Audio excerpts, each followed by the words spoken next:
d'Ivoire and Morocco and Egypt, Mo Salah and things. Can I be your man?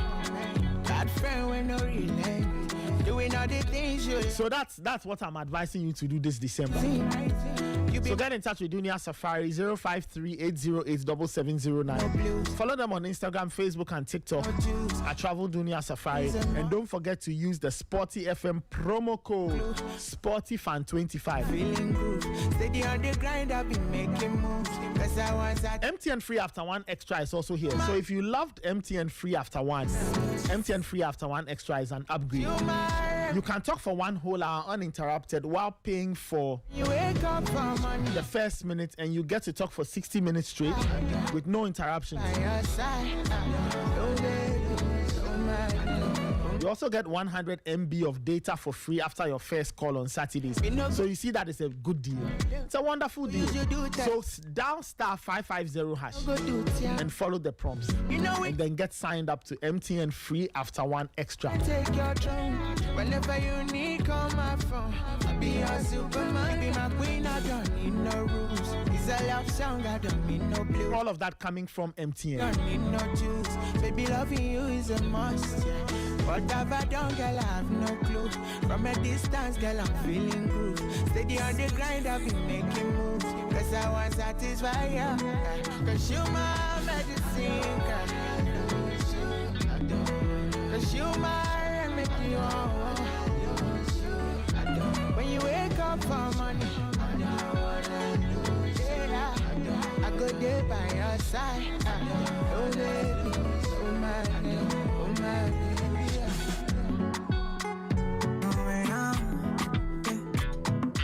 Bad man looking good in the bad man drip to the car. Spot car, spot on the right spot. Bad man slick and you know.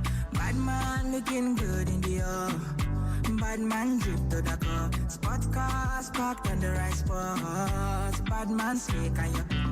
Me got a girl on me bed right now. She says she no one leave.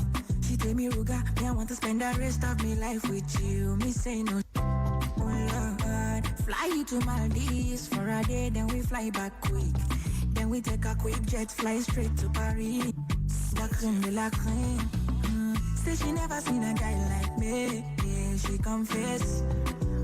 Say nobody like me. She confess. Girl, girl never digress. Ooh. She really want a flex with me. She wanna break bread with me. Bad man looking good in the bad man drip to the car. Spot car, spot on the right spot. Bad man slick and you know.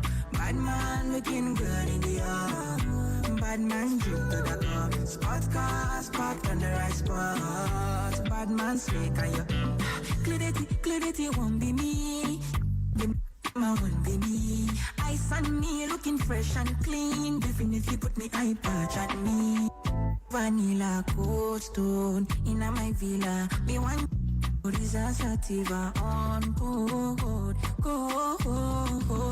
Say she never seen a guy like me. Yeah, she confess. Say nobody like me.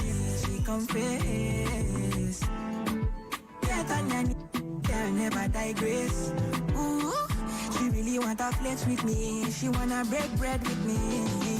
Bad man looking good in the bad man drip to the car. Spot car, spot on the right spot. Bad man slick and you know. Bad man looking good in the bad man drip to the car. Spot car, spot on the right spot. Bad man slick and you. Me not get time for love, definitely not. Me get girls around to come warm me up. Me and the prince, we pull up in fleets. VSOPs to my monamis. 7:28. This is the Sporty Breakfast. I was talking about the CAF Champions League draw. I'll be telling you that in a bit. They confuse me with that bomb. But she get the guy where they send that money from London. She they see me like a Johnny just come. Yeah. My monkey they walk it, baboon he just the chop. Me I go chop all the washing. As long as you give me my passion. Baby, make you know they rush me. I beg you, make you treat me with caution. Leg over. My baby, give me leg over. Hangover. Baby, she dey give me hangover. Hey, leg over. Oh no, make give me leg over. Hey, game over. She dey come give me game over. I dey confuse you, I dey confused when you turn around, baby. You dey make her confuse. You do all I like a Cameroon, mesmerize the boy and baby make her confused. I mean, if you follow the CAF Champions League draw, the CAF Confed Cup draw, you can let me know what you think. You stand alone, I must call my guy before rendezvous. Yeah, go chop up. All right, let me take you through the draw and then we'll touch base with Nuhu Adams. Nuhu Adams is an African football expert. All right, so in the CAF Champions League draw, RS Berkane, Pyramids, Rivers, and Power Dynamos FC are in Group A. Group B, El Ahly Young Africans, AS FAR, and JS Kabylie in Group B. Group C has Mamelodi Sundowns, Al Hilal, MC Alger, and FC Saint-Éloi Lupopo. Remember the team that knocked out Orlando Pirates. And then Group D, AS Tunis, Simba SC, Petro Atletico, and Stade Malien.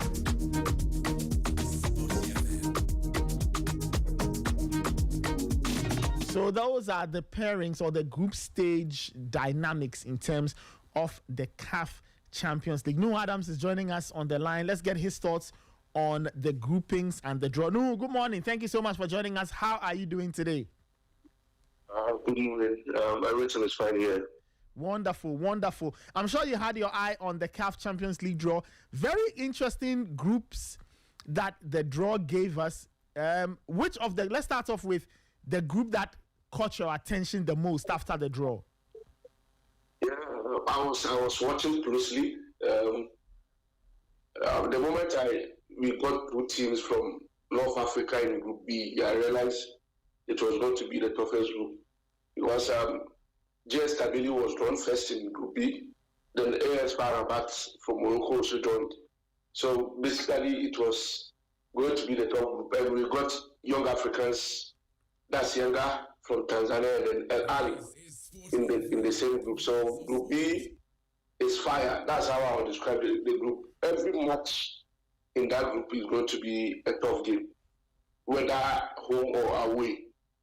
Because we know how El Ahly approach CAF Champions League games, and we know how JS Kabylie is far apart, and then Young Africans coming of age, how they've been approaching this kind of game. So it's going to be a tough group for all the teams. It will be very difficult for anybody to be able to predict the two teams that will come out from this group until maybe after 3 or 4 matches. Then we can see which teams are doing well, which teams are not. But for now, very, very tough group.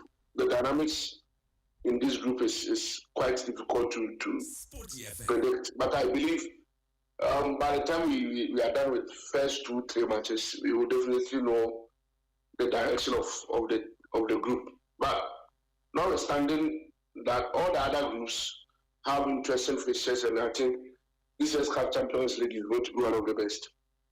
I mean, you did speak about the other groups. I mean, some of the groups have got some very tough teams. If you look at Group A, for example, RS Berkane, who are coming into the CAF Champions League. I believe, is it their first time? I think they are not regular campaigners in the CAF Champions League.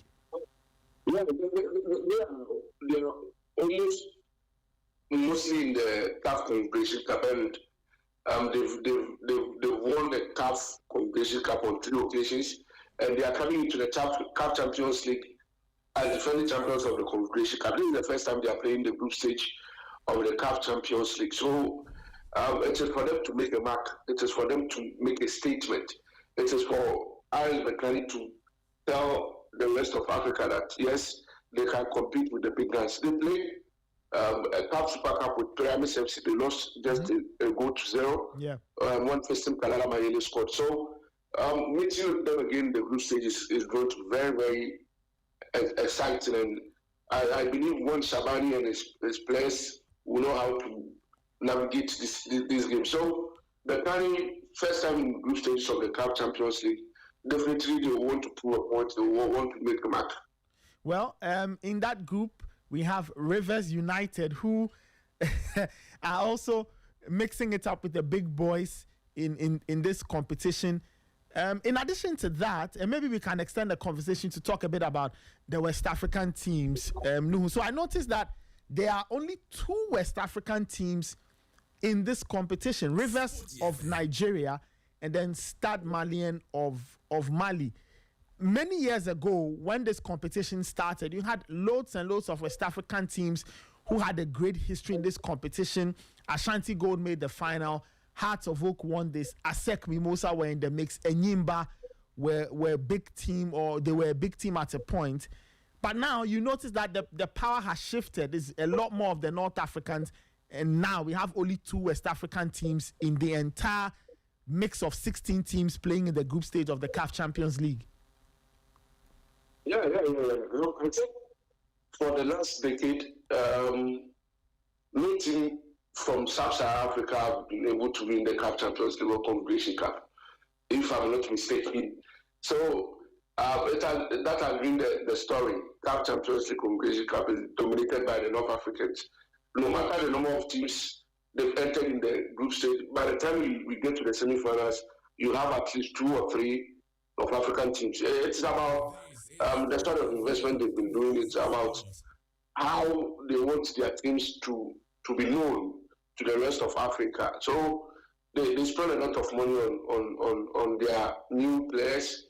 They spend a lot of money even on their technical team. So they are always there. If MC Oje will be able to entice someone like Rulani Mukwena from South Africa to be handling the team, it should tell you the sort of investment they are putting into it. Just recently, we've seen Ali hiring a coach from Denmark. And if you go to the reports from Denmark, they are saying that Jesper is going to be one of the highest paid Danish coaches in football history by El Ali. So that should tell you the sort of investment they are doing. Ali is now chasing. They are almost there. They are almost signing Ibrahim Diabate from guys from in the Swedish top flight. Scored 17 goals, leading the Swedish top flight goal scoring card this season. So it becomes difficult for West African teams to be able to compete. But I have seen something Stade Malien and the other teams are doing. Yeah, they are basically trying to keep most of the best players in the country, but they've gone to other countries to also get a few good players to add up. They have 3 Ghanaians in their team, and the boys are doing so. So I think their investment is paying off. You can't match up with the North Africans, but at least the little bit you can do, I think you'll be able to get there. Now we have Tanzania having 4 teams in CAF Champions League and Confederation Cup for the first time in their history. They never dreamt of this, but you look at the sort of investment they've done. All these 4 teams at least have about 6-7 foreign players who are starting their matches for them. So we can understand why Tanzanians are able to compete to this level at this stage in African football. So I think basically the difference between the North and the West and the West or Sub-Saharan Africa is the monetary influence. How we are able to invest in the personnel who are playing and the personnel who are handling the technical stuff. So I think that has been the reason. But for the last 10 years, it's either whether the CAF Champions League or CAF Confederation Cup, it's the North Africans that have been winning it. And I think if we can change the story, we can go ahead and invest more. But I'm not trying to see Mamelodi Sundowns always investing, always trying to get the best players. Yeah. Today they have a Portuguese in their team, they have a Chilean in their team, they have Brazilians in their team. They are now extending even their scouts, not just in Africa but outside Africa, to get the best of players. I've seen Petro Atletico also bringing in some Brazilians. Several Reyes, since he joined, has been doing so well for them. So I think that's the only way we can compete. Get the best of players across the group, and then make sure you have the best of technical men to handle these players. If you're able to do this, then I think you can compete with the likes of Ali. We are not saying you are going to win it, but you can compete.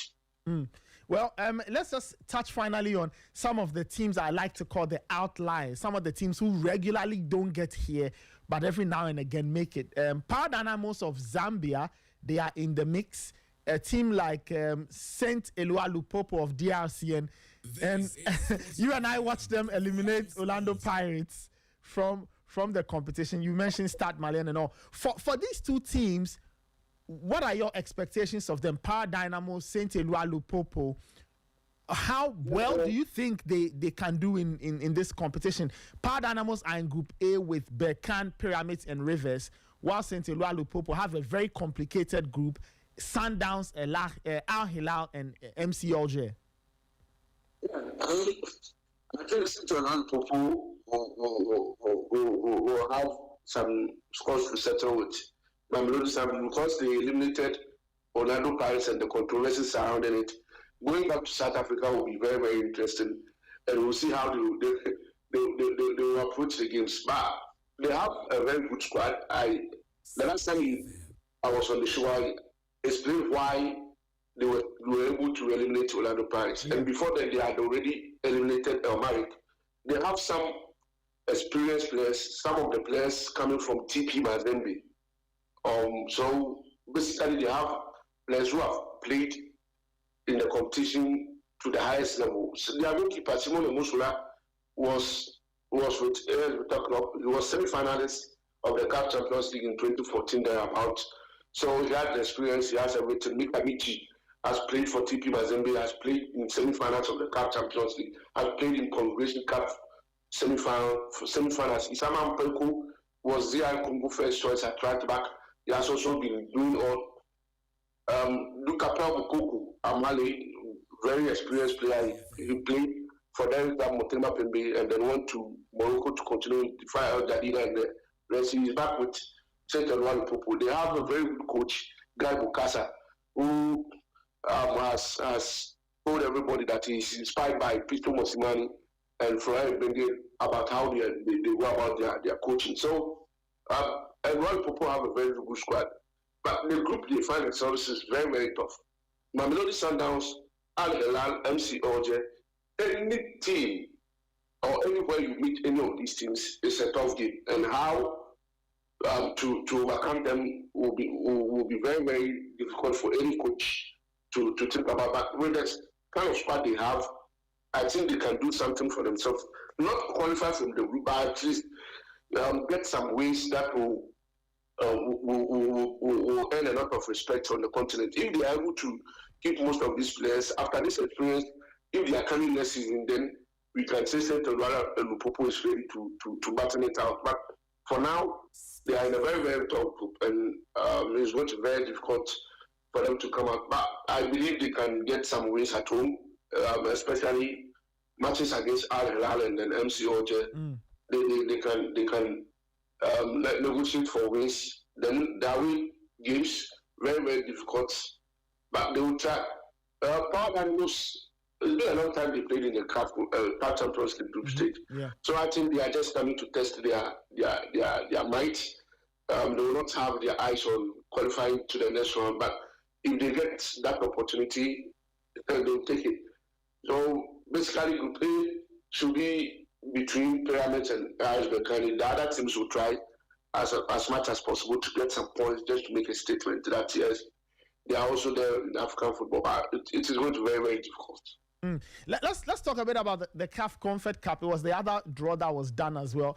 An interesting mix of teams put together. So Group A, USM Alger of Algeria, Joliba of Mali, Olympique Club de Safi of Morocco, and FC San Pedro of Cote d'Ivoire. Group B, without Casablanca, Asante Kotoko's very good friends are also here.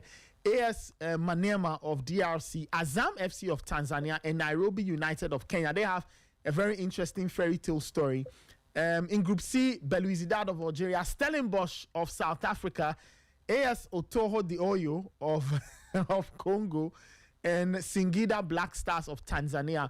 And then Group D, I think it's a very interesting group. Zamalek of Egypt, El Masri of Egypt, Kaiser Chiefs of South Africa, and Zesco of Zambia. It's almost like CAF splits that group into two distinct parts, Northern Africa and Southern Africa, with Chiefs and Zesco almost playing a Southern African derby. Your thoughts on the groups? Which one stands out, or which ones stand out if there are more than one? Yeah, I think Group D will start out for me, because having Zamalek and El Masri from the same country in the group makes the group more interesting. And then Kaiser Chiefs, we know the clouds they carry across. It's not about how consistent they've been in the CAF Champions League or Confederation Cup, but once they get there, they always try to make it. But the last time they played the CAF Champions League, they were in the final. They lost to El Ahly. So Kaiser Chiefs, they know how to grind results in African football. Zesco United, also from Zambia, I think they'll have that South African derby between them and then Kaiser Chiefs. The last time Kaiser Chiefs played Zamalek was somewhere in 1993. So I think South African fans would love to see how Kaiser Chiefs will be able to handle Zamalek once again. It's a tough group, very, very interesting group. I will see how things will go. And I think Group C is also very tough. Yes, you look at Belouizdad, they are always in the group stage, or they are always at this level. Stellenbosch was semi-finalist last season. Mm-hmm. If you look at their story this season, I think they won every single game they played. So there's no way you can write them off. And Singida Black Stars, one of the emerging teams from Tanzania, very, very good team with very good squad. They have a very good man at the bench as their coach. So they also try as much as possible to prove. But they have the Uganda national team captain Khalid Auto leading the team as captain. Our own brother Emmanuel Kayeke, formerly of Samates Asante Kotoko, is also there. Okay. Ibrahim Moro, formerly of Asante Kotoko, is there.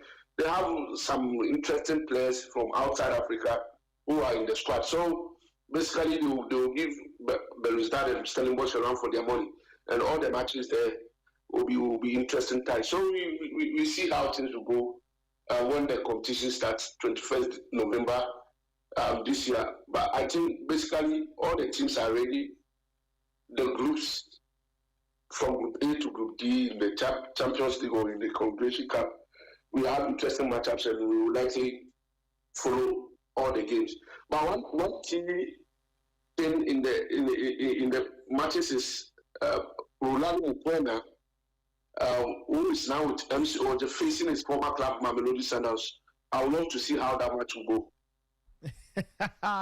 It sounds like a fun encounter with yes, Rolando Mokoena coming up against Mamelodi Sundowns. Because I remember a few months ago when Orlando Pirates had to make a managerial change, Rolando Mokwena's name was mentioned as somebody potentially who could come back to South Africa to coach. But eventually that didn't happen. They moved on to pick another coach. And so Rolando Mokoena gets to stay in North Africa. It will be interesting to see how he handles it. I personally think that the move to North Africa seems to have taken him away from the spotlight a bit, but now that his team is in the CAF Champions League, I guess he gets to be back in the news on the mainstream. Because personally, I think he's a coach who deserves to be a bit more in the spotlight. A coach who has a very interesting way of doing things, and I'd love to see more of his work being focused on, more of his work, being front and center. But yes, I mean, this is the biggest stage of African club football, so he gets to feature there. But final thoughts, Nuhu, on the competitions. We know that they start on the 21st of November. For those who want to follow, or for those who are interested in staying with the journey, what should people expect? What are some of the interesting things people should look out for as they keep their attention on the CAF Champions League and the CAF Confederation Cup? The two competitions always come with some unique advantages and some unique stuff. If you look, I did something for CAF. That's 5 players to watch out for in the CAF Champions League. And these players, I don't know how to describe them. Once you see them, you see the quality they possess. Maeli Kalala, we can't spend time describing him again. We know him already. He's been nominated for African Footballer of the Year. Osama Lamliu of RS Berkane is also nominated for CAF African Footballer of the Year. And then we have Imam Ashu. And Ali signed him from Midtjylland FC in Denmark. He's also in there competing for Interclub Player of the Year award. They have all the teams have some interesting players. Everybody would love to watch them. So we see how they come. Some of them too will try as much as possible. Right after the AFCON, they are going to augment their squad with a few new signings. Ali is already doing it, spending $1.2 million to sign Ibrahim Diabate from Guys in Sweden. So the other teams will also come up with some interesting signings, and we would love to see how things will go. Now, the CAF Champions League is being taken seriously because of the sort of money Patrice Motsepe and his CAF government have been able to invest in the competition. So everything is ready. They know that getting to certain positions, you get some lucrative amount of money to invest in your club. So all of them are ready to compete, and we expect all the teams to give their grade A performances, and we are hopeful that by the time we are done with the group stages, we are going to get the best teams in the quarterfinals. Okay. All right, we'll see how it goes. Nuhu, thank you so much for your time. Really appreciate it. And if you think we didn't know, happy birthday to you. Thank you. All right, no, take care. Enjoy the birthday. Thank you. Wonderful. That's colleague journalist Nuhu Adams. You know, his beat is African football. Loves to keep his eye out on things happening on the continent. So for those who are interested, the write-up he's talking about is on the CAF website, and Nuhu Adams put that together. So 5 players to watch ahead of the CAF Champions League. Fiston Maele of Pyramids FC. Okay, plays for Congo, scored a hat-trick against Al Ahly Saudi at the FIFA Intercontinental Cup, and he also scored the decisive goal as Pyramids won the CAF Super Cup.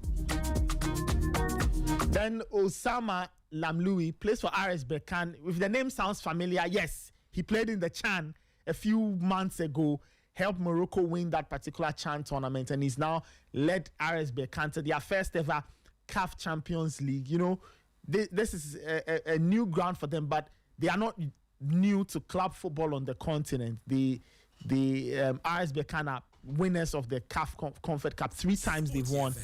Florian Dano of Esperance, they brought him from Randers FC in Denmark, and he's a French-Ivorian winger, pace, power, flair, directness, and all. They brought him in for $1.2 million, right? And he is set to do some big things there. Nuno Miguel Santos of Mamelodi Sundowns, they brought him from Vitória Guimarães, and they want to, i.e. Sundowns, they want to do well. He's a former Portuguese youth international, and he wants to do big things with the South African club. And then Emma Masho of Al Ahly, okay, he has he scored 5 goals and had 2 assists in last season's CAF Champions League.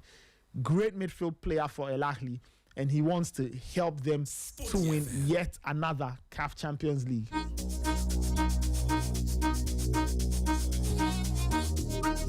So let's run through the groups again for the CAF Champions League. You can send me your comments, 054-257-1061.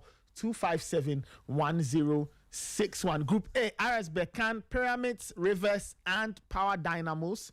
And then Group B, you have Al Ahly, Young Africans, AS FAR, and JS Kabylie. And then Group C, Mamelodi Sundowns, Al Hilal, MC Alger, and Saint Eloi Lupopo. And then Group D, Esperance, Simba, Petro Atletico or Petro de Luanda, and then Stade Malien. Okay, so the match days. Match day 1 is November 21 to 23. Match day 2, November 28 to November 30. Match day 3, January 23 to 25. This is in the new year. Match day 4, January 30 to February 1. Match day 5, February 6 to 8. And match day 6, which is the final group stage game, February 13 to 15. Now, what is on the table? What is on the table in terms of prize money? The CAF Champions League winners will get $4 million in prize money. $4 million in prize money. And the runners-up will earn $2 million. So that's what we are talking about. If you win the CAF Champions League, it's $4 million. The runners-up will get $2 million. So, yeah, ain't no jokes on this one. Ain't no jokes on this one. All right, if you go to the CAF Confed Cup, let's go through the group stage draws quickly. Group A, USM Alger of Algeria, Joliba of Mali, Olympique Club de Safi of Morocco, and FC San Pedro of Cote d'Ivoire. And then Group B, Wydad Casablanca of Morocco, AS Maniema DRC, Azam FC Tanzania, and Nairobi United Kenya. Right, Nairobi United, I think they're Division 1 side who won the Kenyan FA Cup, and so that's how come they are competing in the CAF Confed Cup. Group C, CR Belouizdad of Algeria, Stellenbosch of South Africa, AS Otoho di Oyo, Raymond Yamado's favorite team that he mentions as an example all the time, from Congo, and Singida Black Stars. Now, Singida Black Stars, for those who didn't know, if you heard Nuhu talk about them, yes, that's where Emmanuel Keyeke plays his football now. Remember Emmanuel Keyeke? Yeah. Very good. Emmanuel Keyeke, ex-Samatex, ex-Asante Kotoko player, now plays for Singida Black Stars. Singida Black Stars.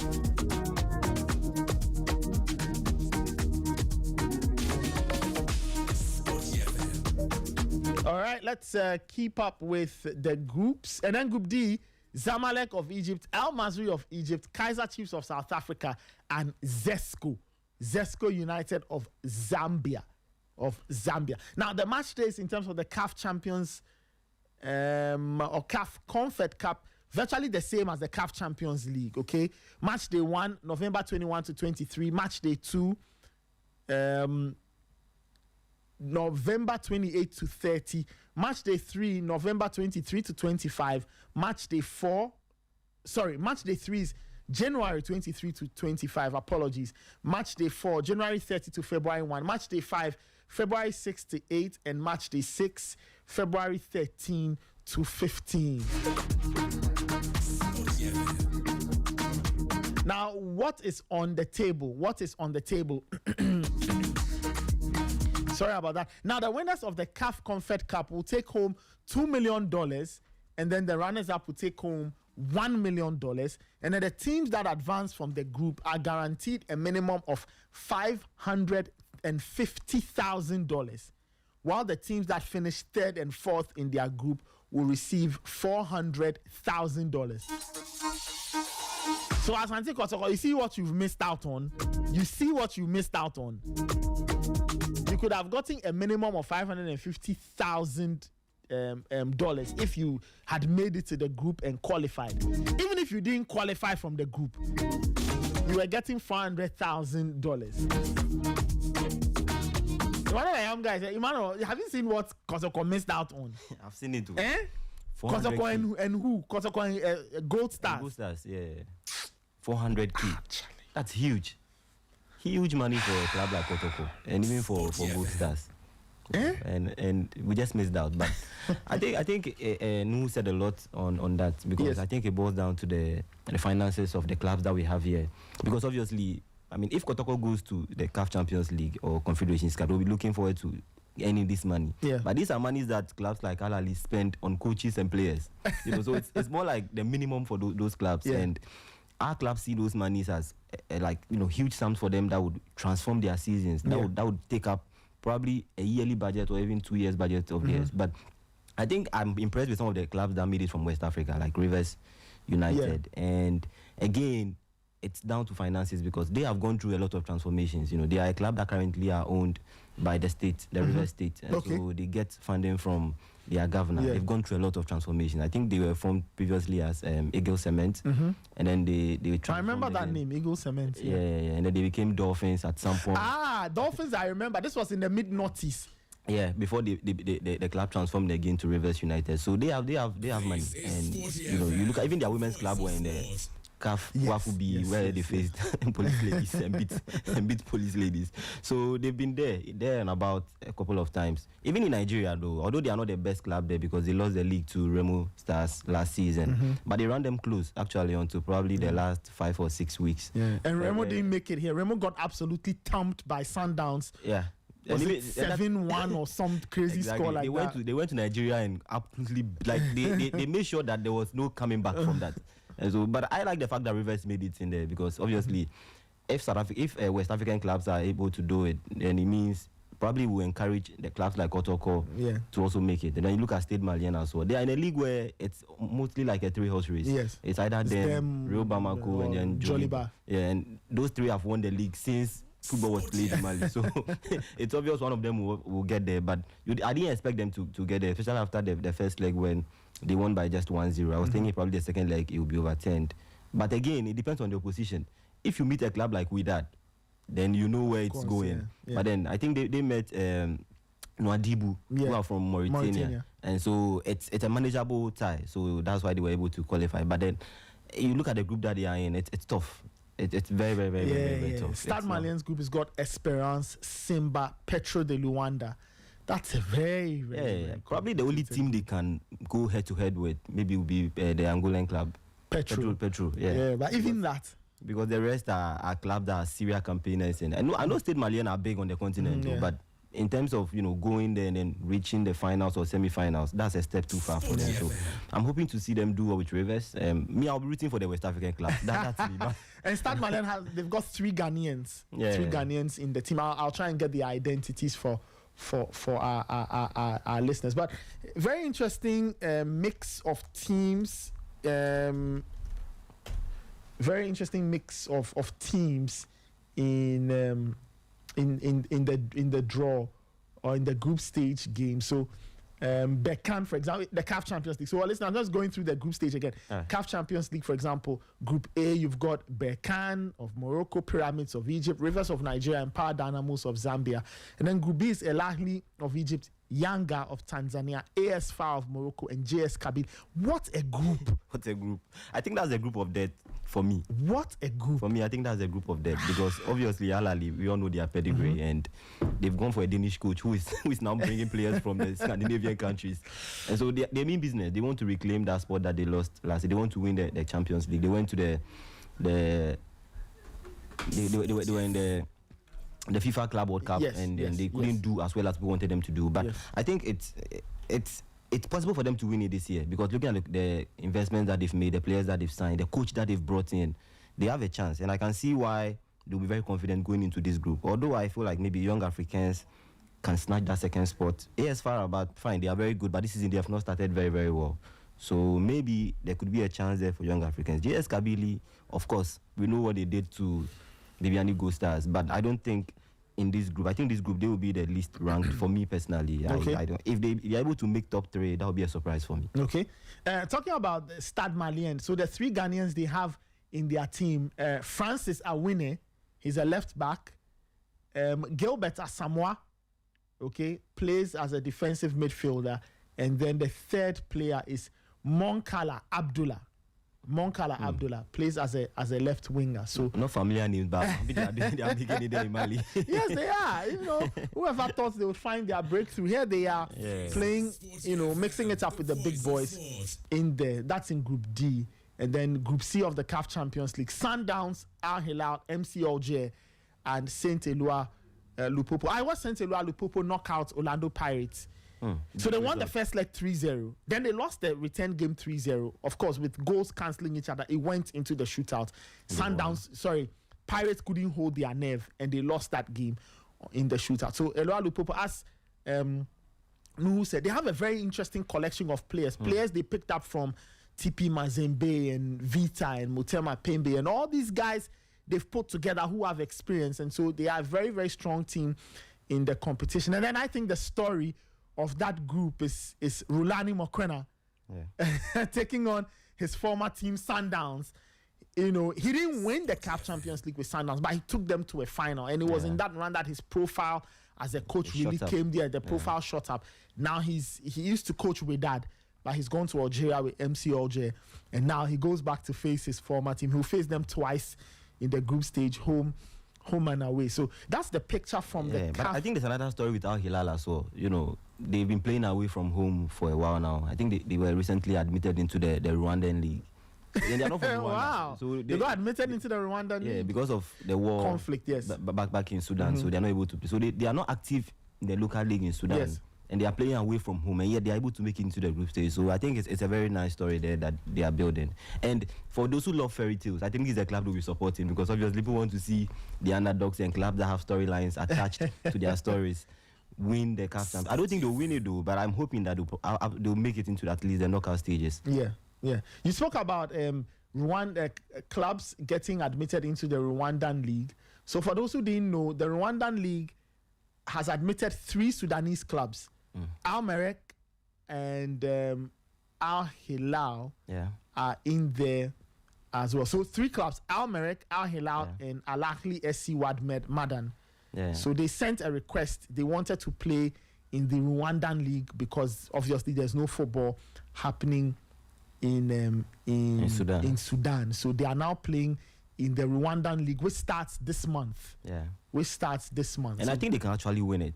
I know. Just imagine, like a team that's been admitted comes to win the league. I know, because there are 2 clubs in Rwanda who are the dominant forces: Rayon Sports and then APR. Yes. And I think Al Hilal are stronger than them. I feel so strongly that they are, because APR and Rayon Sports usually don't make it into the Confederations Cup or CAF Champions League group stages. They qualify because they obviously one of them will win the league in Rwanda, but they are not able to make it past the preliminary stage and then enter into the group stage. So I think Al Hilal have a good chance. Al Merrek as well, they've been on the continent there and about a few times. They couldn't make it from the preliminary stage and then make it into the group stage. But again, if you look at their strength, I don't know how finances are going for them because of the war back in Sudan. But if they are able to sign good players, then I think they'll stand a chance of competing. And I don't know how the faces of Rwandans will be when a club from Sudan comes into your league and wins it. I don't know how they'll feel about that, but let's see how it goes. But it will be interesting to see how they fare. Well, so that's the picture in terms of the CAF Champions League. We're talking about the prize money. The winners take $4 million. Runners-up take $2 million. CAF didn't state what the clubs were going to earn if they didn't make it out of the group in terms of the Champions League. But in terms of the Comfort Cup, if you win that $2 million, if you are second, $1 million, and if you advance from the group, you get a guaranteed $550,000. And if you finish third and fourth, you get $400,000. So that's guaranteed. So yes. Once you are in our the clubs, group, are they listening? once you are in the group, you are guaranteed $400,000. And look, it's something our clubs need to think about very critically, that you have to try and get to the group stage. CAF Champions League, CAF Comfort Cup. Because it is the money that will come from that competition that you can use to fine-tune the team. And you have to make repeated appearances. 1 for the experience and 2 for the financial benefit. If you do that 3-4 times, you will now understand how the competition is played. And then you can make a better fist of it, if you like. You can make a better run in the competition. So our clubs need to think about this really, really well. Missing out on this, it's huge. We'll talk about, but it's huge. It's big stuff. Because you also incur costs when you are traveling around during the initial stages. Because obviously, and those costs, if you don't qualify for the group stage, nobody reimburses you for that kind of money. And it's also the fact that once you are winning and you are getting into the group stages, your ranking also goes up. And that is why some clubs qualified for the FIFA Club World Cup just this year. They didn't win it because Al Ahly won it twice in 4 years. Other clubs had to join based on their rankings. And they were lucky to join because they had been consistent on the continent. So it's not, even if you don't win it, at least try to go far. Try to reach a stage where it's very respectable, so that after earning the money, the other advantage is that you also have your rankings boosted. And then if there's the chance for you to go to the Club World Cup, and that's where the biggest money is, because by just qualifying, you are making almost $10 million in that competition. Yeah. So I think they need to up their game and then try to get there. I don't know if we are there yet, because obviously in terms of quality and finances, our clubs are way behind the North Africans, even the South African clubs as well. But I think we can take steps and we can learn from what they are doing and try to also get there. As whether the will is there for us to get there, I do not know, because our clubs, obviously, sometimes they take one step forward, 2 steps back. Yeah. So I don't know if we are there, because you look at our best clubs, Kotoko, Bianigo Stars, who won the league, but they went to Africa and their true level showed. So are we going to close the gap within the next 1 or 2 years? I really doubt. Because even Kotoko, who were just a game or 2 games away from getting to the group stage of the Confederations Cup, have sold their top striker to a team that didn't even qualify for the group stage of either the CAF Confederations Cup or the CAF Champions League. What does it tell us? It says a lot. A lot. Well, we're talking about money. No, did talk about this Ivorian player called Ibrahim Diabate. El Ahly are bringing in Ibrahim Diabate. Plays for guys in Sweden. He's currently the top scorer in the league. 17 goals and 5 assists. And as Nu said, El Ahly are bringing in a Danish coach, and he's going to be one of the highest paid Danish coaches of all time, really, if you like, or in a very long time. And El Ahly are bringing him in to come to Egypt. They are taking him from Denmark to come to Egypt to coach El Ahly. So our clubs need to really think about what they can do to really be part of this, because every year these competitions are played and we are missing out big time. We are. And then you talked about the coach as well. Again, when we talk about our clubs not performing, we look at players and then we look at the money involved, but we don't look at the coaches. We are in a cycle where our clubs are just recycling coaches around. They are not going out to find the best coaches. And if you don't have the best coaches, but they don't have the money. That is the thing, you see. But I think we look at the money and then we look at the play. We don't look at the coaches as well, because even when they have the money, would they consider going in for a coach that is worth it? I doubt. Okay. I really doubt. I think they focus more on investing in players and then looking at whether they can finance their Africa campaigns. But they don't look at the coach. When was the last time we had a proper world-class coach? Or a coach from somewhere else who was really worth his salt, brought in to coach a Ghanaian club? I can't remember the last time we had that. So I think it's an area that they need to look at as well, and then try to, when they are thinking about how to move forward, try to look at the technical bench as well, because it's very, very important. Al Ahly have everything, and they are still looking at coaches and they are not going for coaches who have not won anything. This guy is a 2-time Danish league winner. 2-time. He's coached a club like Copenhagen, who are the biggest club in the Danish league. So obviously, it's not a molly coach. It's a coach who is worth his salt, and they know what they are getting by bringing him in. So our clubs have to look at that side as well. Try to bring in the best technical brains to coach them. Well, if you look at the just the terrain in a wider West African sense, you can also see that West Africa is getting left behind, because just looking at the 2 competitions, if you look at the CAF Champions League, for example, there are 2 West African teams, Rivers and Stade Malien. All the rest are North African or Southern African teams from Morocco, Egypt, Zambia, Tanzania, Algeria, South Africa, Sudan. DRC, you can say a bit of an exception. Saint Eloi Lupopo are a bit of an exception. You can put it that way. But in the last 3 to 4 years, a lot of these clubs are regular appearance in the competition. Yeah. Simba, for example, Esperance are always there. Sundowns are always there. MC Alger, other teams. So West African teams are kind of getting left behind. If you look at the CAF Confed Cup, the picture is not too different. There's Joliba of Mali. There's San Pedro of Côte d'Ivoire. And then that's it, really. Yeah. That's it. Two each. 4 West African teams in a pool of 32 clubs playing in CAF's biggest club competitions. That's a very interesting thing. And they've been left behind. They've been left behind by the North Africans. Wydad, Belouizdad, Zamalek, Al Mazri, Berkane. They are the ones dominating. Yeah. And then you have the Southern African teams, right? Stellenbosch, Sundowns, if you like. Yeah. Kaiser Chiefs. Then you have some of the Kenyan teams. This year's Nairobi, but the Zambian teams. Yeah. So Zesco, and then all these other guys who are making it. You can add Angolan teams, if you like, here and there. Yeah. So the power base in terms of club football on the continent is now north and south. the West Africans have really been left behind. They have really, really been left behind. To the extent that Egypt has 2 teams in one group. Like, they are so comfortable that Yes, that's it. They have 2 teams in one group. Someone like an Al-Masry, yeah. you know, and then that same group has got Kaiser Chiefs and Zesco. Yeah. Okay, and if you look at Group C like this, it tells you what I was saying. Group C has 1 Algerian team, 1 South African team, 1 Congolese team, and 1 Tanzanian team. If you go to Group B, for example, again, 1 Moroccan team, a team from DRC, Tanzania, and Kenya. If you go to Group A, that's why you have the West African flavor. An Algerian team, a Malian team, Moroccan team, and then an Ivorian team. So you are right. I mean, they are so comfortable that they have 2 Egyptian teams. I tell you. in one group. Anyway, listeners, you can send in your comments 054-257-1061. 054-257-1061. This is the Sporty Breakfast. All right, let me go through this. Solomon Apre from Iron City, English Amanfo says, I wish all the South African teams a successful tournament, but I'm expecting Kaiser Chiefs to do extremely well in the CAF Confederation Cup.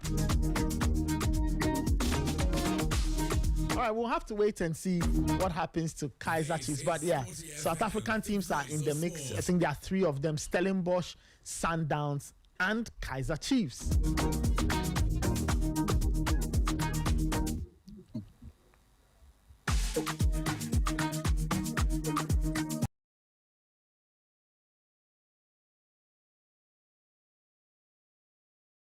The standout stories from the journey to the group stage of the competition. Nairobi United, for example, they knocked out Etoile du Sahel. That's a huge story.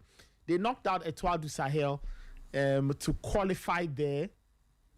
Okay, and then Stade Tunisien also didn't make it. So Nairobi United getting through to the group stage of the CAF Confed Cup. They won 7-6 on penalties after the game ended 2-2. Remember, they won the first leg 2-2. They won the first leg 2-0. Lost the second leg 2-0. But here they are. You know, here they are in the group stage. So that is that's some wonderful stuff for Nairobi United.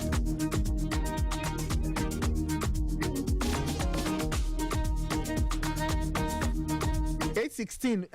We'll talk a bit about the UEFA Champions League in a bit, but before that, maybe you can send in your comments.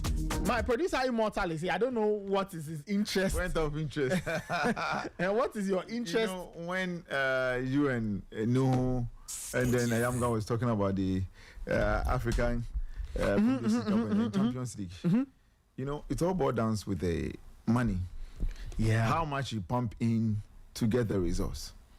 Because if you are not spending, you won't get anywhere. Yeah. You see, there was a time I was discussing this with someone that by now, House of Folk and Kotoko would have been, you know, contemplating whether they should go for Kudus or they shouldn't go for Kudus.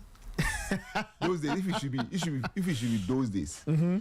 If House of Folk and Kotoko didn't fight for the signature of Abedi Pele, because they had enough players, talent. Yeah, it's true. To, you know, match up with any other thing. Abedi Pele went to RTU. Yes. Look at someone like Tony Eboa. Hazevoka and Kotoko didn't fight for him. Yeah. He played for Koi United. He played for Koi United. You see, we were able to keep the players over here.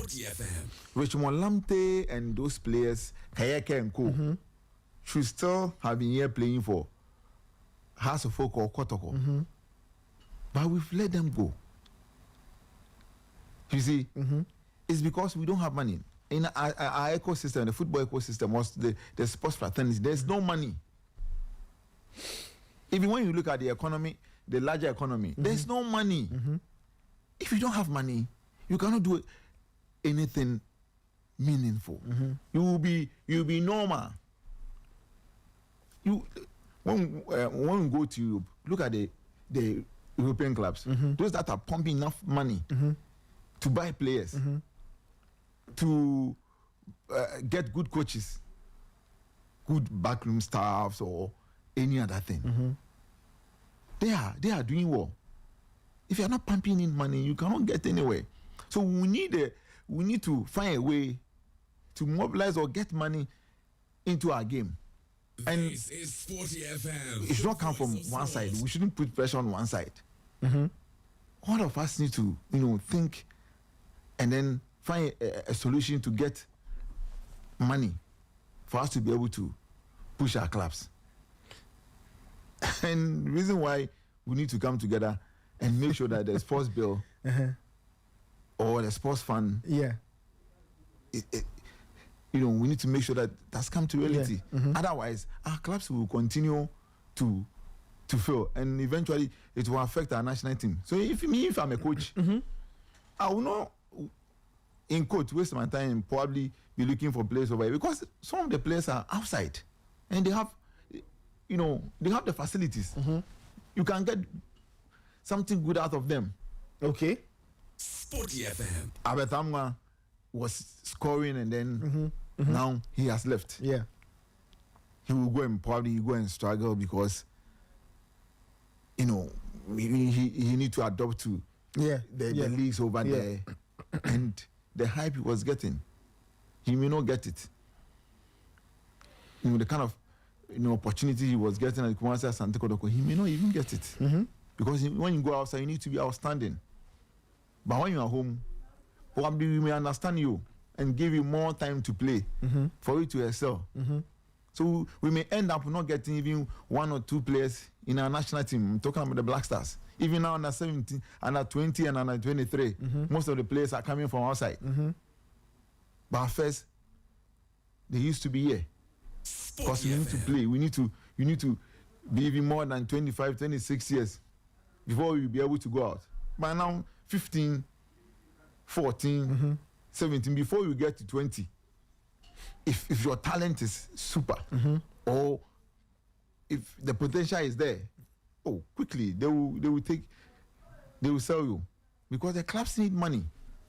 So if you don't find a way to get money in our ecosystem, the football ecosystem, Chairman, we will come here every day and accuse Ghana Football Association, accuse the owners of the clubs, and so why is Togo not pumping money? Why is Togo selling players? Why is Otunfo doing this? Why is Kotoko doing that? We will not get anywhere. It's all about money. So Imota, so where should the money come from? Good. The money will come from many sources. One, we need sponsorship. All of us need to come together and make sure that we when we are talking about our clubs and then our league and everything about sports, we look at the positive side and project it well.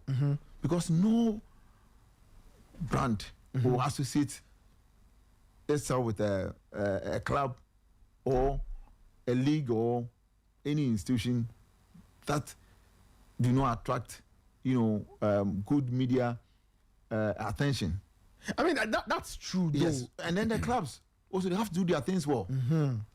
Because if media guy is at your stadium want to cover your game because you want the 3 points, so you have to get all the media guys out of the stadium, like what Baseke Holy Stars did last season. Yeah. You think that the media guy will come and then talk good about the game? No. But the media guy can't even say anything because you've sacked the media person. I remember many years ago there was a game involving Bechem and Great Olympics. You remember that? Yes.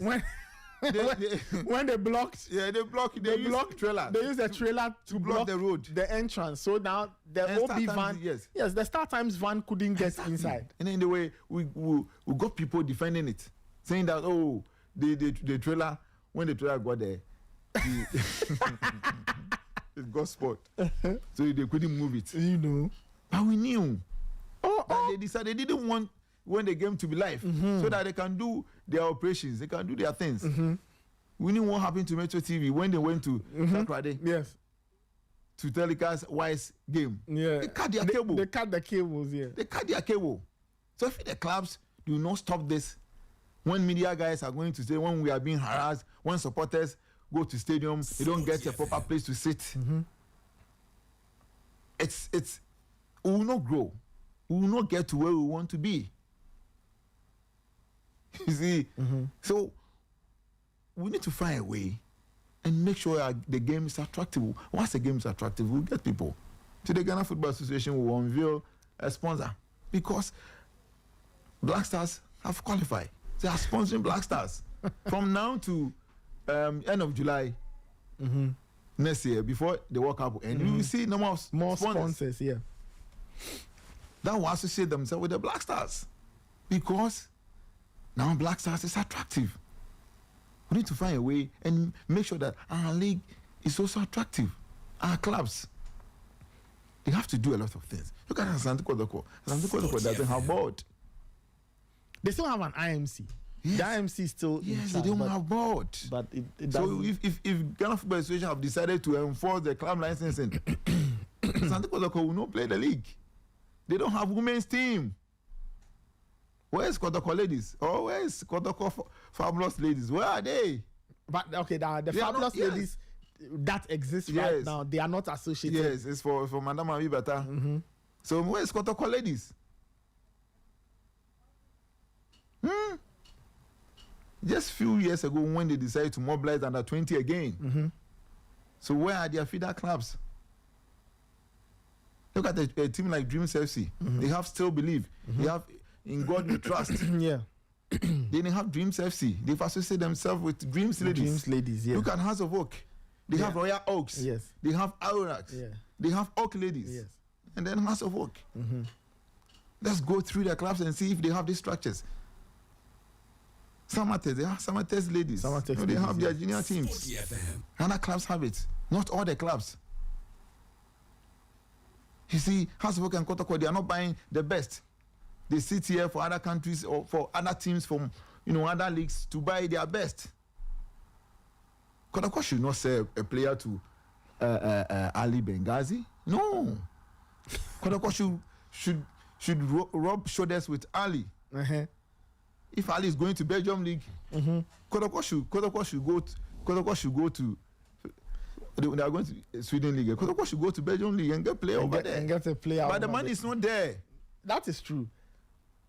That is Yes. true. Look at the players, those that helped Dreams FC to get to the semi-finals. All of them, when Kotoko and Haas could not buy one. But at first, Kotoko and Haas used to buy the topmost players. There was the 64 battalion when they were leaving. They brought striking force. We see Matthew Atogbe from Dwarfs. We see Frank Texin from Hazakis. Sporty They find FM, them. the voice of They sport. make sure that they boost. So they brought Daniel Coleman. They brought Emmanuel Obo. They eventually helped us when we went to Athens 2004 Olympic Games. Now House of Oak and Kotoko, they cannot even produce players for our national team under 20. If you sit here and do this, other clubs will also do their things when they will get players. Now, when Barca want the talent from Ghana, they go to Accra Lions and Dreams FC. Accra Where's Lions. Hassan Kotoko? And Dreams. What are they doing? Because when they wake up, our league, stand tall. You see, where's African sports? In Ivory Coast. They are dead. They are not there. They are no Those days, longer. they used to be playing African sports and ASEC. And ASEC. If we go back to history, when we're playing Champions League or the African Club Cup, it used to be Hans and Kotoko and the North African teams. The reason why Kotoko was named African Club of the Century because they had played finals than all the teams. Look at where Ali is. It's like from Accra to Kumasi. Yeah. Ali is at Jusso and Kotoko's at Circle. The difference is what? Yeah, they've left Kotoko behind. Yes. They've left all our clubs All behind. our clubs. Yeah, Hearts of Oak too. Now when we are playing against them, they score and then they say they won't score again. When did they say they won't score? If they want to score, they will score more. No, because we need to do our things. We need the good players, for them to be able to lead our team, our teams to battlefield. But good players cost money. It costs money. That's what I'm saying, that we need to find a way to get it. We cannot continue to blame probably only the FA and allow the clubs also to be sitting somewhere. But the clubs also will tell you, where's the money? So we need to. But clubs need to find. So I agree with you. So we have to provide a certain level of support. Yes. But the clubs themselves need to also make their own money, and they need to make a lot of it. Yes, so we need to, draw a plan. So we will probably start from government, and I'm happy that this season government has pumping money into our league. $1 million is good. 1 million cedis. Sorry, 1 million cedis. I mean, I like dollars. Dollars is heavy. 1 million cedis. Next year, are we going to get the same thing? Good question. Next year, are we going to get the same thing? Good question. How to our fourth and fifth seasons? Are we going to get the same thing? If you continue like this, yes, GFA can also implement, a certain laws and code to guide the clubs to do their things well. But if everybody or all of us are, sitting a comfortable zone and just criticizing, we won't get anywhere. Because when our clubs are doing well, it will also affect us. Just a few months ago, you went to UK. You went to UK with the Black Stars. I saw you were enjoying. I saw you want to go to the World Cup. I was enjoying. How was I? It was work. Yes, you were calling me early morning. Yes, after work, I saw you. You were doing your own things. I wasn't doing anything. It was work all through. 2 years ago, I was in US with Black Stars. Yes. When they do well. Yes, but so nobody has said that when they do well. By having also said that a few years ago I was with X club or Y club, but it's all Black Stars. So which means that the clubs will also have to do well, so we can travel with them. All that I was saying, that we need to do our things well, because if our clubs are doing well, obviously it will affect our national teams positively. To affect them positively. Yeah. And we will all, do things together. I saw Kelvin Wilson some few hours ago in Qatar, enjoying FIFA Under-17 World Cup. Ghana should have been there. So that all the interview he did about South Africa and go, we see, him talking to Ghanaians. Yeah. But unfortunately, hopefully next year. Yes, unfortunately, who was the coach? Was it Lai Kingston? Lai Kingston couldn't qualify. Our team to, Lai Kingston had all the hype. He couldn't do it. It's not his fault, because our school sport. Where's our school sports? Now Ghana Football Association is doing well with the juvenile leagues and other leagues to make sure that we're able to get talent from under-17, under-20, and then for the rest of the national teams. So we need to find a way to get money. I've been telling you, we are here because of money. Yes, we are here because of money. The deal came. The deal was good. We are here because of money. Yes, if it's no money, that's why we're working hard. That's true. And make sure that the emerging brand of the year, we'll hold on to it and make sure that we do well. I know Asari have a lot of contracts in front of him, but he decided to take the sporty one because the sporty one is very juicy. So let's make sure that the ecosystem, the money will be in the ecosystem. Oh, that is true. Yes, look, I agree with you 100%. Otherwise, we'll be struggling. The way the clubs are, when the clubs are struggling, it affects us. If Hassan Kotok, if it was 2000, Hasbro qualified, they were going to play the Club World Cup. The Club World Cup. Yes, they qualified. So, but now they cannot even get to a group stage of African Champions League for them to be able to get to finals and even win it, so that in 4 years' time they will also be at the Club World Cup. At the Club World Cup. It's very sad, but everything boiled down with the money. We need money to make sure that we project our sports very well. That's true. Without money, we won't go get anywhere. We'll be sitting here and always criticizing the leaders. But the leaders will be there. You know, the Club World Cup, we couldn't get team from Ghana to go there. But we saw Ghana Football Association president. He was there. General Secretary was there. Yes, so you will be crying, but they will be there. So you will continue criticizing them. But because of where they are, they will be there. So let's make sure that all of us come together. So now we have. That's true. Immortal, thank you so much for this point of interest. A very good point, though, about money. All of it really boils down to money. Michael, thank you for joining us. How are you doing? I'm very well. Later, how are you? I'm fine. I'm fine. Immortal came to do an intervention. He was saying point of interest. It hopped on the back of our conversation on the CAF Champions League and the CAF Comfort Cup. I was on with Nuhu Adams analyzing the various groups and all, and I was also with Emmanuel Ayamga, and then we spoke about this is 40 FM, you know, Voice of Sport. the fact that West African representation in this competition is really low. 4 West African clubs out of the 32 teams playing in the 2 competitions, no Ghanaian team, and we're just theorizing that it was all a money game. The fact that West African clubs had been left behind because of the lack of money, and Immortal was also telling us that without money, we really won't do much. I'm sure you share a similar sentiment. I think the football paradigm has shifted in West Africa, for instance. So gone are the days where the likes of ASEC, Mimosa, African Sport, even the Asante Kodokos, House of Folk, then Obuasi Goldfields, when they also emerged on the scene. Gone are the days where they used to have a best of talent because there was enough resources. By then, there was not too much restrictions and regulations as regarding how football was being run here at a continental level. So it meant that Kotoko were able to work around their own way, find how to effectively run the club. Individuals who had money and were willing to pump in the money into the running of the club. And they could buy some very good players across the nation. But the West African football pyramid has shifted, as I said. Now, West Africa has become one of the largest exporters of talent from the continent. So in terms of retention of players, it is very low as it stands now.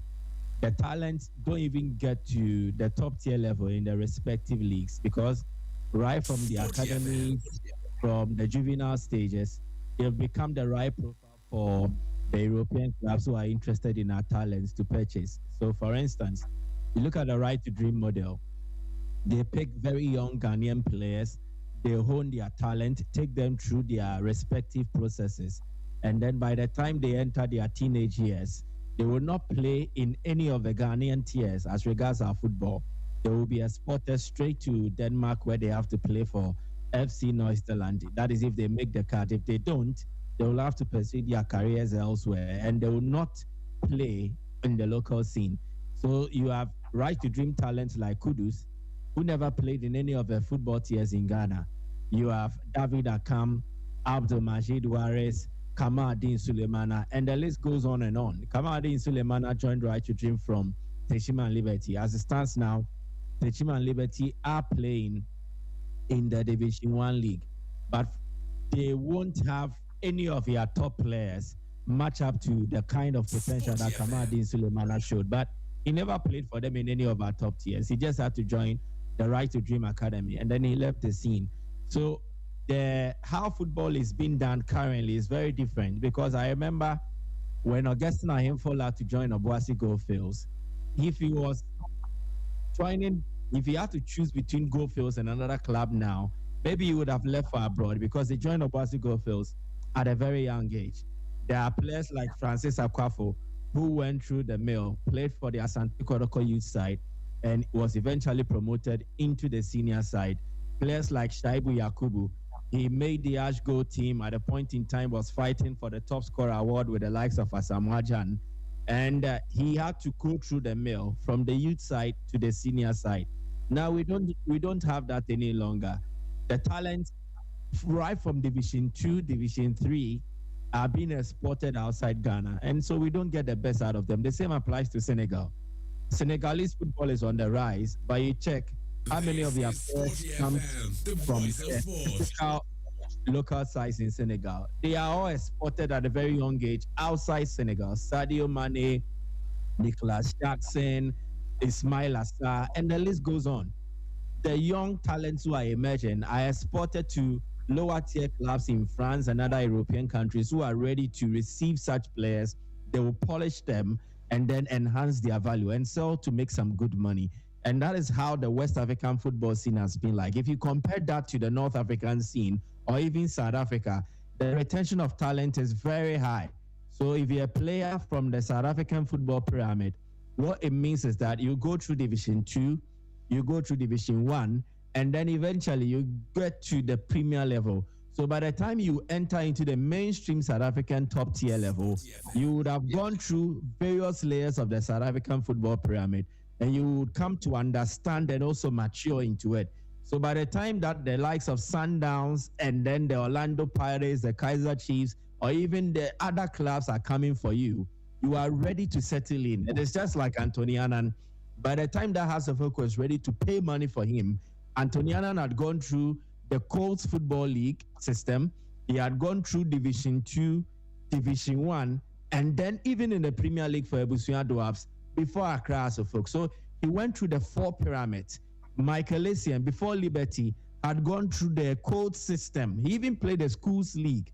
Francis Akwafu, the same thing, Schools League. Michael Osei, Ember Power. You have players passing through the mill. But let me just do this with you. Albert Tamua, he joined Asante Kodoko, and then he was in 6 months, he became the fans' favorite. But Albert Tamua had not even played the local league for beyond 2 seasons. But gone are the days where if you were a good player and you had to play for the likes of Kotoko or House of Oak, you should have made your name in the local league, played for like 4 seasons and beyond. So by the time that these big clubs will come for you, you mature enough. Someone like Emmanuel Kofor. Kofor had then graduated from the various ranks into the Ebusua Dwarfs team as a right back, as a midfielder. By the time that House of Oak were ready to recruit his services, he had matured enough and he was ready for the big game. There are times where there are flashes in the pan, where players show brilliance at a very youthful stage, and you just quickly promote them into the team. Like Liverpool did with Michael Owen. House of Oak did the same with Ishmael Ado. But a chunk of the players will go through the local scene and they will garner not less than 7 years experience in the respective football ranks. But it is not the case anymore. Players like Peter Amiduakwa from Park Academy, he never played for them even beyond 3 seasons. Division 1 League, he did not play beyond 3 seasons, straight to Asante Kodoko. Then all of a sudden he's expected to deliver because there is not abundance of talent. And it runs through the local league, the Premier League. A lot of players are playing in the Premier League with relatively lower experience as compared to the times past. And it is affecting our clubs in terms of how to groom them. So when Kotoko gets a talent, instead of them receiving them as matured players, they now have to work on them to make them more experienced, give them exposure, and make them more matured. By the time that is done, because they would have signed a player for 3 years. So Peter Amiduakwa's contract is running out. He signed a 3-year contract. So in his 3rd year, when you think that he's matured enough, then he leaves for free. Then he goes to any other country. The next we hear, then he's back. But you look at Imoro Ibrahim, for instance. Imoro played for several teams in WA before WA All Stars to Karela United before Kodoko. Now, when Imoro joined Kodoko, everybody could attest to the fact that he was quality, he was top-notch. Harrison Afo, Gomoafete Feyenoord, from the academy setup, played for them consistently. Then, by the time he joined Kodoko, he was matured enough. The same applies to Jordan Opoku. Jordan Opoku went through the various youth systems. Then he played for Feyenoord, went abroad, tasted how football was like, even with the likes of this former Chelsea attacker from Ivory Coast, Solomon Kalou. Went there, he came back. Then Kotoko got him. He was matured. He settled in nicely. It is not the case any longer. But if you go to the North African clubs, Al Ahly do not sell players. Sundowns in South Africa don't sell players. Pyramids, with what they are doing, have not sold players for a consistent period because they are retaining their top players and even adding to them. And that is something that we fail to do over here. And it is why we are struggling. And Immortal rightfully nailed it. It is about money. If Kotoko has money, then they will be able to run an efficient football project. This is how Obuasi Goldfield saw Valentine Atem. He came with Mount Cameroon to play against Asante Kotoko. Kotoko was so delighted about his performances, but unknowing to them, there was an Ash Gold official in the stands who was also watching the game. He saw the quality that Valentine Atem possessed. They decided to fast track the process and get him on board. Now, Atem had to choose between Asante Kotoko and Obuasi Goldfields. Eventually, he settled on Obuasi Goldfields. Why? The resources available, the project. What project were they running? They were running with money. They had all the infrastructure and everything. So Ash Gold beat Asante Kotoko to the signing of Valentine Atem. It is what fueled Asante Kotoko's drive to get Mbola Sanji eventually, although Mbola never performed to the level of Valentine Atem. But they were able to recruit him because of money. Our clubs were able to go across the African continent, the African neighbors that we had, Togo, Nigeria, Benin, and bring their top performing players. There was Nutuju Kosi, there was Nimombe Wake, the late. A lot of foreign players from the nearby countries came to play in our league, and then they delighted. Even in recent times, Kotoko and Sonia Yakuba, we all saw the quality that Yakuba brought into the fold. So it's not like our clubs don't know how to do this. When the conditions are right, they're able to lure brilliant players, but it is all about money. Sambo O'Neal is one of the top players in our league now. Kotoko are paying him top dollar. Mohamed Kamara, top dollar. They have to get them on board due to money.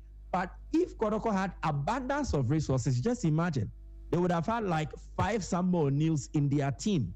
They would have had like 2 Mohamed Kamaras in their team. And then it will lift their profile, it will take them up. If you watch the game carefully between Kotoko and WAC of Morocco, you clearly see the quality of Samba oozing throughout the game. In the second leg, for instance, he was instrumental. And it's not surprising that the only goal Kotoko scored in the 2 legs came from him. Not just that. Ash Gold had Petro Shitembe. Shitembe was playing for the Namibian national team. He was playing for Obuasi Goldfields then because there was a mining company that was sponsoring them.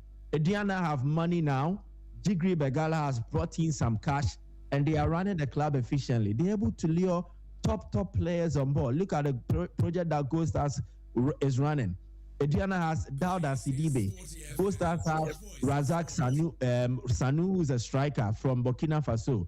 Our clubs know the way, but the biggest bane is there is not enough money on the scene to do as we can do. Because if we had money, we could have recruited talent from Mali, Senegal, Ivory Coast. Kotoko had this Ametue.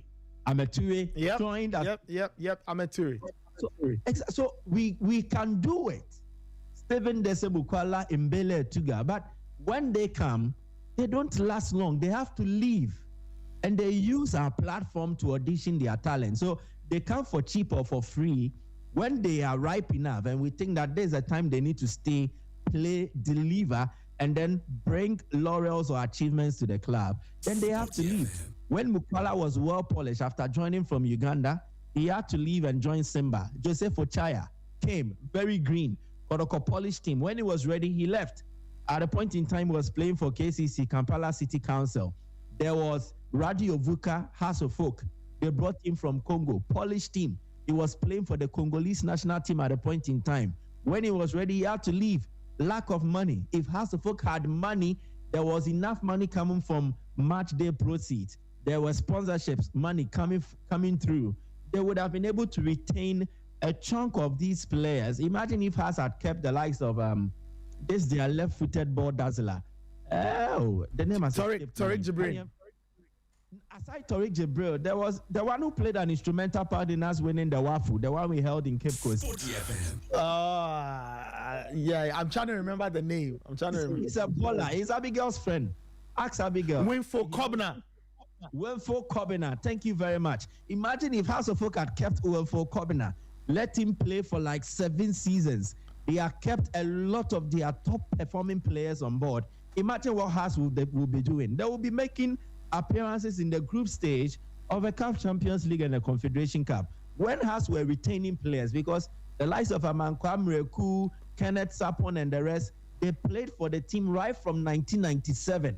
So when Ash Gold were playing in the CAF Champions League final with Raja Casablanca, they had players who had been kept for a consistent period, for like 4 seasons and beyond.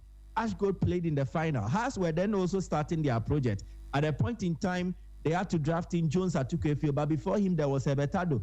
They were all grooming the team. When Hearts won it in 2000, it was the maturation stage. They had matured then because they had been making appearances in 98, 99. If you check the CAF Champions League then, and you check the charts, you know, Hearts were appearing in the group stage. They were playing in it. So they matured. In 2000, they had built themselves to a certain level, and they had a solid squad, not just the first team, those who started and those who were on the bench. Because I remember when Hearts were playing, and then their front two were not firing, they could bring on board Usman Ouamadou to come and impact the game. Usman Ouamadou will start at Accra as a Folk now, but he was a bench warmer. Why? Because they had enough quality, and the quality depth helped them to achieve the successes they chalked. They kept a core of that team, and then in 2004, we saw them do what they did against Asante Kotoko, win the Confederation Cup, retain your players, and that is what our system or our league lacks at this point in time. And the background or the biggest issue as regards this has to do with money. Our clubs don't make enough money. Fans no longer have the paying power. It is either they are not interested or they are not willing to pay. So Asante Kotoko will play a league game this season, and then when every deduction has been made, what is left is that the NSA will make like 1,500 cedis from Kotoko's game. Should it be happening like this? No.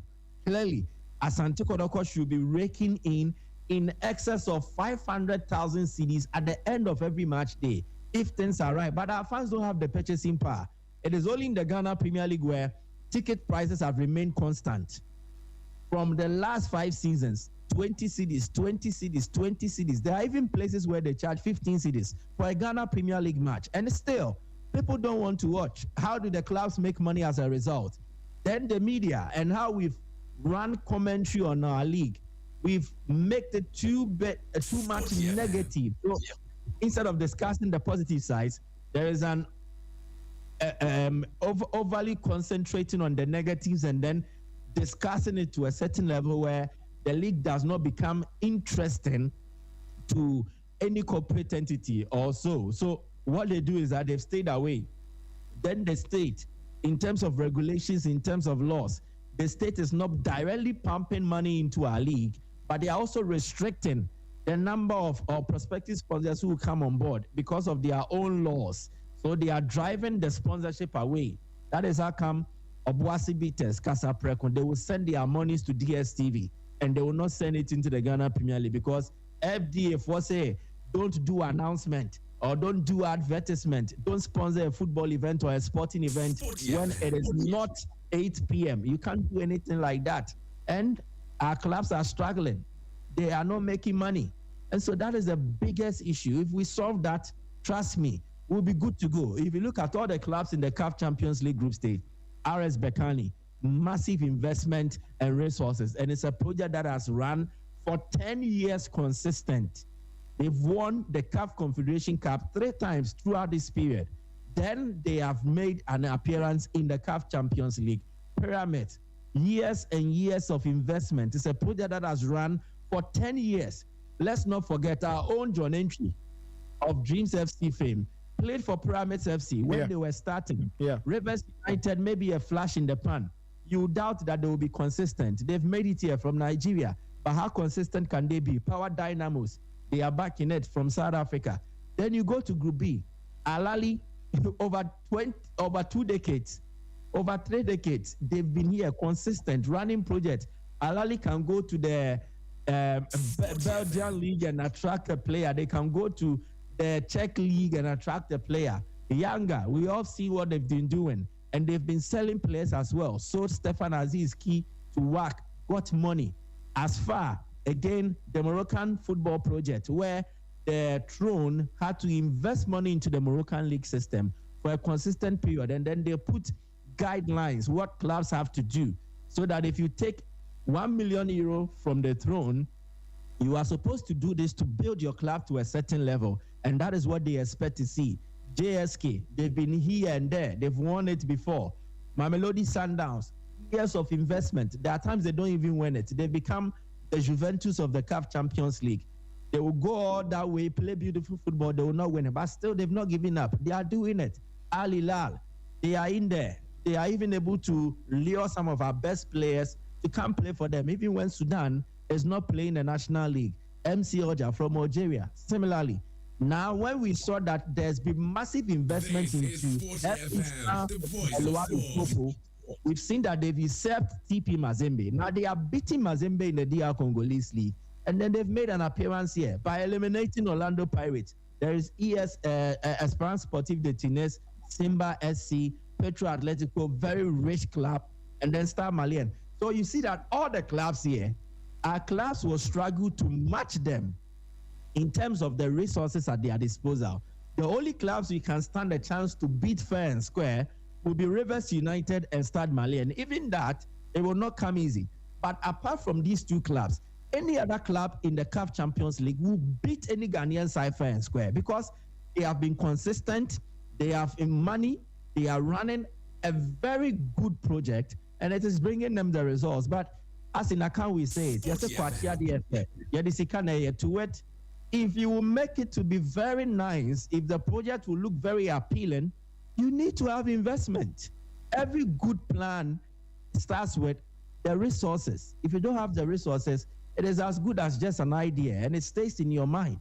But if the resources are there, then you activate it, and then you can see that it will bear fruit. So our biggest bane, our biggest worry is lack of money. When that comes in, we'll be able to have very good coaches. We will get top football administrators. We will get very quality players, because we retain them, they will mature. Because right now, it is not that our players are not good. They have the potential, but we need to hone their talent, make them mature, and give them exposure. We don't have money, so we can't do it. When Kodoko were making consistent appearances in the Champions League, when they were beating the likes of WAC, FAR Rabat, Kokab, Marrakech, and the others, it was because they were making good money. When they played home games, their stadium was full, and they were making good money to invest in the club. They were making trips to Germany, trips to South Africa, giving their players exposure. So when they returned, they were looking like boggers, quote unquote, and then they played with a certain aura. Now, the modern day Kodoko player might not even travel beyond Nigeria. And how do you expect him to get that exposure? So I think these are the things we need to do to improve our game. If we have money, if the state is investing on a consistent basis, if there is enough sponsorship coming into the game, and then our clubs are also doing things right, trust me, Nathan, our game will improve. It is not that we are that bad. We don't have money, that is why. Interesting points raised. I think you've touched on all of them. You've brought different dimensions to the conversation. Listeners, if you have any comments, you can send them in 054-257-1061. 054-257-1061. How did we even get here? We're talking about the CAF Champions League, and a few things started to jump out at us. You can send in your comments, 054-257-1061. We'll talk about the UEFA Champions League. If you think the CAF Champions League is the money bags, well, try the UEFA Champions League. They've got cash on steroids. The UEFA Champions League, there are so many interesting games happening this evening. I'll run them all by you, and then I take Michael's thoughts. You can also send me your thoughts on the UEFA Champions League games set for this evening. Who's winning what? Who's getting which points from which game? You can also send me your predictions. I'll open the phone lines a little later. But the games for today, the early games, Napoli versus Frankfurt, 5:45 p.m. Slavia Prague versus Arsenal, also 5:45 p.m.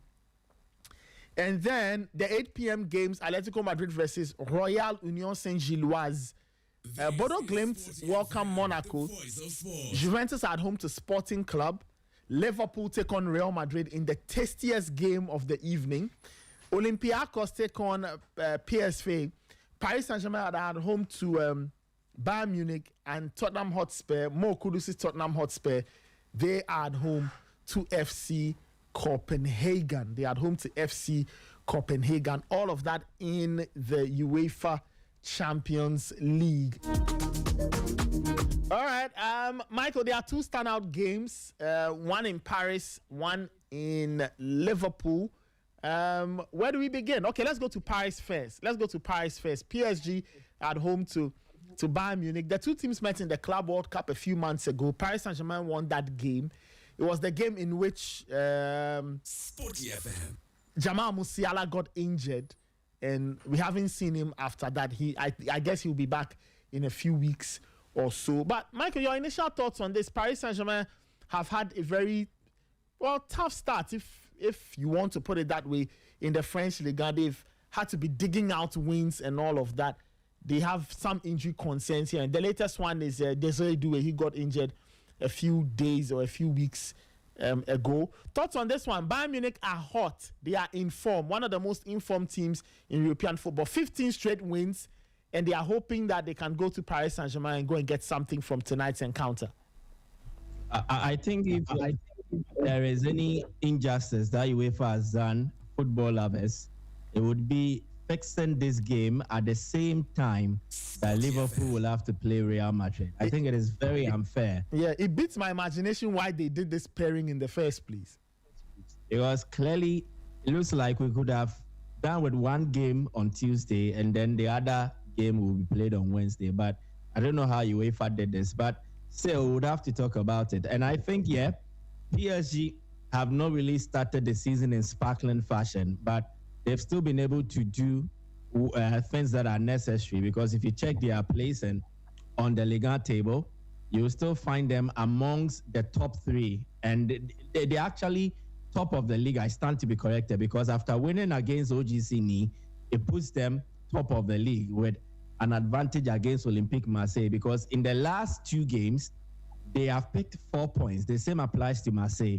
The only thing that would have allowed Marseille to accept them was when Marseille had won the two games, then they would have been ahead of Paris Saint-Germain or equal their points and then led them with a goal difference. So that is what separates them, 2 points. So even when they are not playing well, they are still top of the league. And I think Enrique has managed his team very well. Judging by the injuries he's had to contend with, Dembele at a point in time has been out injured. There was a time where all their midfield trio were out injured and they had to improvise with Warren, Zaire, Emery, and the others. But now they've recovered a lot of the top players who start games for them, and I think they are at full strength. The only minus will be Desiree Doué, which you mentioned that it will not be available for this encounter. And they are playing against an informed Bayern Munich side. It looks like Vincent Kompany cannot do anything wrong as it stands now, because everything that he tries works out, and it's looking like the latest Ken Midas, because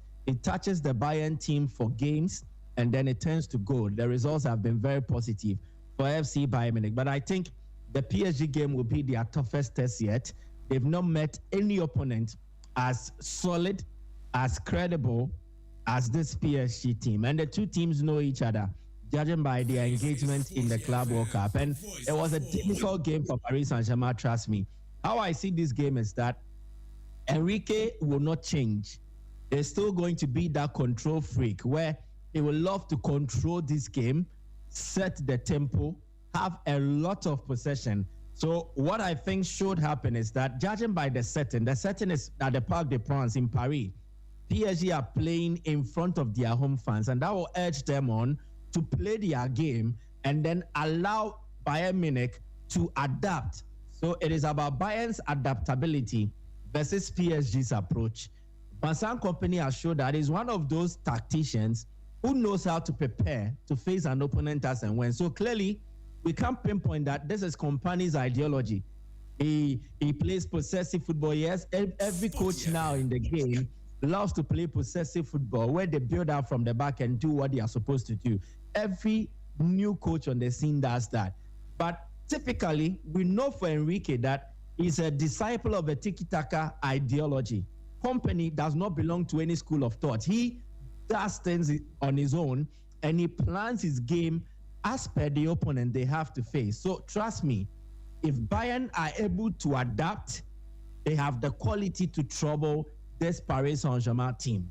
Because in terms of the attack, Michael Olise is playing one of his best footballs. Luis Diaz looks well at home in this Bayern Munich setup, and it looks like he's upped his game since joining them from Liverpool. Harry Kane, again, he's in the form of his life, playing delightfully well, creating goals, scoring goals, making it all beautiful.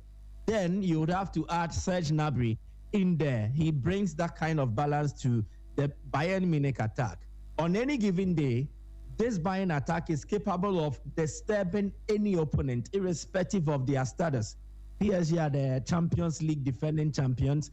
They won it in spectacular fashion last year, but they don't have that aura that aided them in that run. They don't have it yet. They will need to build it. And it has been disrupted this season due to injuries and non-availability of players as and when. So as a collective, they've not played consistently to bring that chemistry to bear. Yes, they understand themselves, but are they really ready for the demands of this game?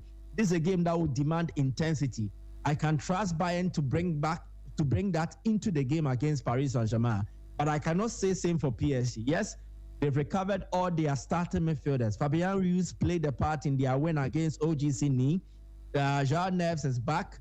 Vitinha has been playing, but they have the understanding, they have everything, but they have the physicality to play an intense game against an opponent like Bayern Munich. Their defense have recovered Marquinhos. He will likely play with William Pacho because Elias Abani has been red carded. He's out of this game. There is Ashraf Hakimi. There is Nuno Mendes. Yes, I trust them to do a job. But I think PSG are still missing something. That is the physical edge. And I think that is what Bayern will likely use against them. The odds favor Paris Saint-Germain, but I look clearly at this game and I think it could be anybody's game. But I want to lean more towards Bayern Munich, and I don't want to call their form a fluke. Winning 15 games and having a goal difference of double figures, it is no fluke. They are actually one of the teams to beat in Europe as it stands now. And I think that PSG will need to play above themselves to stand any chance against Bayern Munich. I am tipping Bayern to win this game or draw. The most likely outcome will be a draw.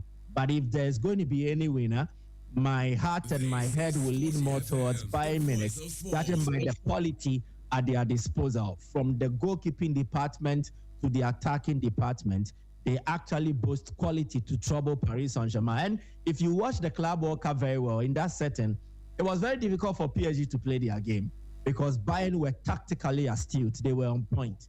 People have not really been given Vincent Kompany his flowers. And I think maybe in the aftermath of this game, they will come to the realization that he should be considered among some of the best tacticians in the game now. He's not great yet because he needs to build his own legacy. He needs to build his own reputation. But on the evidence of what he's doing currently at Bayern, I think we need to respect him as one of the best tacticians in the game who can map up strategies, come up with tactics to outwit opponents. And I think he's capable of having a go at Luis Enrique and then getting the better side of him.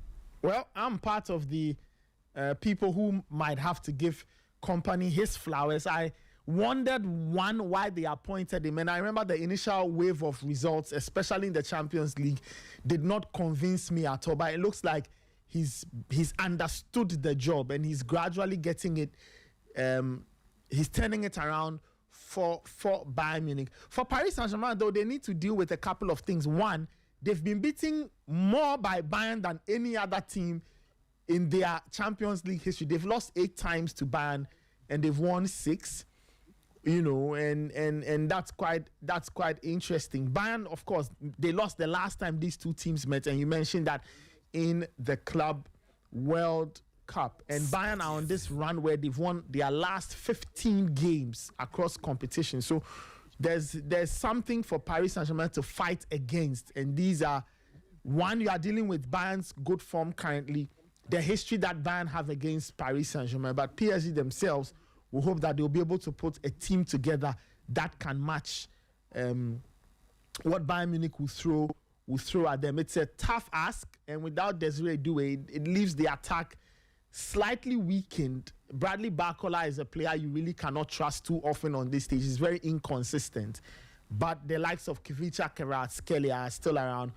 Musa Dembele is still around. I don't know if this is a game where they might want to start Gonzalo Ramos. I don't know what Luis Enrique would want to do. But it's a tough ask for Luis Enrique. They will have to get it going.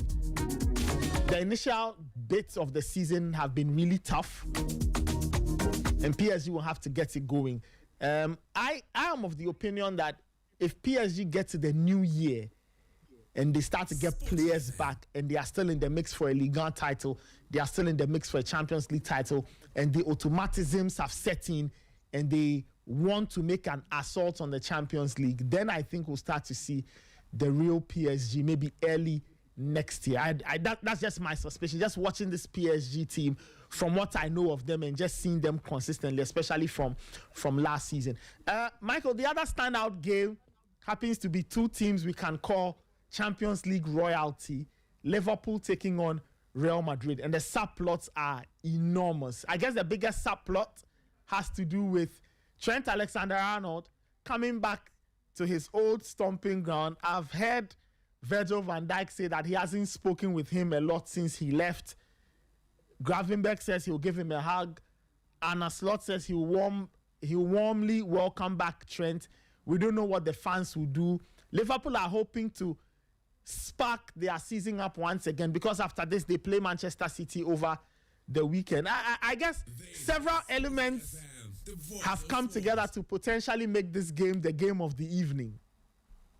Exactly, and you rightly mentioned the part of Trent Alexander-Arnold. I think Liverpool will be dying for him to start, and what they will need is that, yes, the setting is Anfield, so the home fans will play a role in the dynamics around this game, and Trent starting means that the fans and then the Liverpool players will use that as extra fuel to burn energy, to be more passionate, and then play to a certain level where it will be difficult for Real Madrid to cope. So it is about how Liverpool anticipate things to unravel, and then how Real Madrid actually set up and play this game, looking at the circumstances at hand. And I don't think anybody understands this better than Xabi Alonso.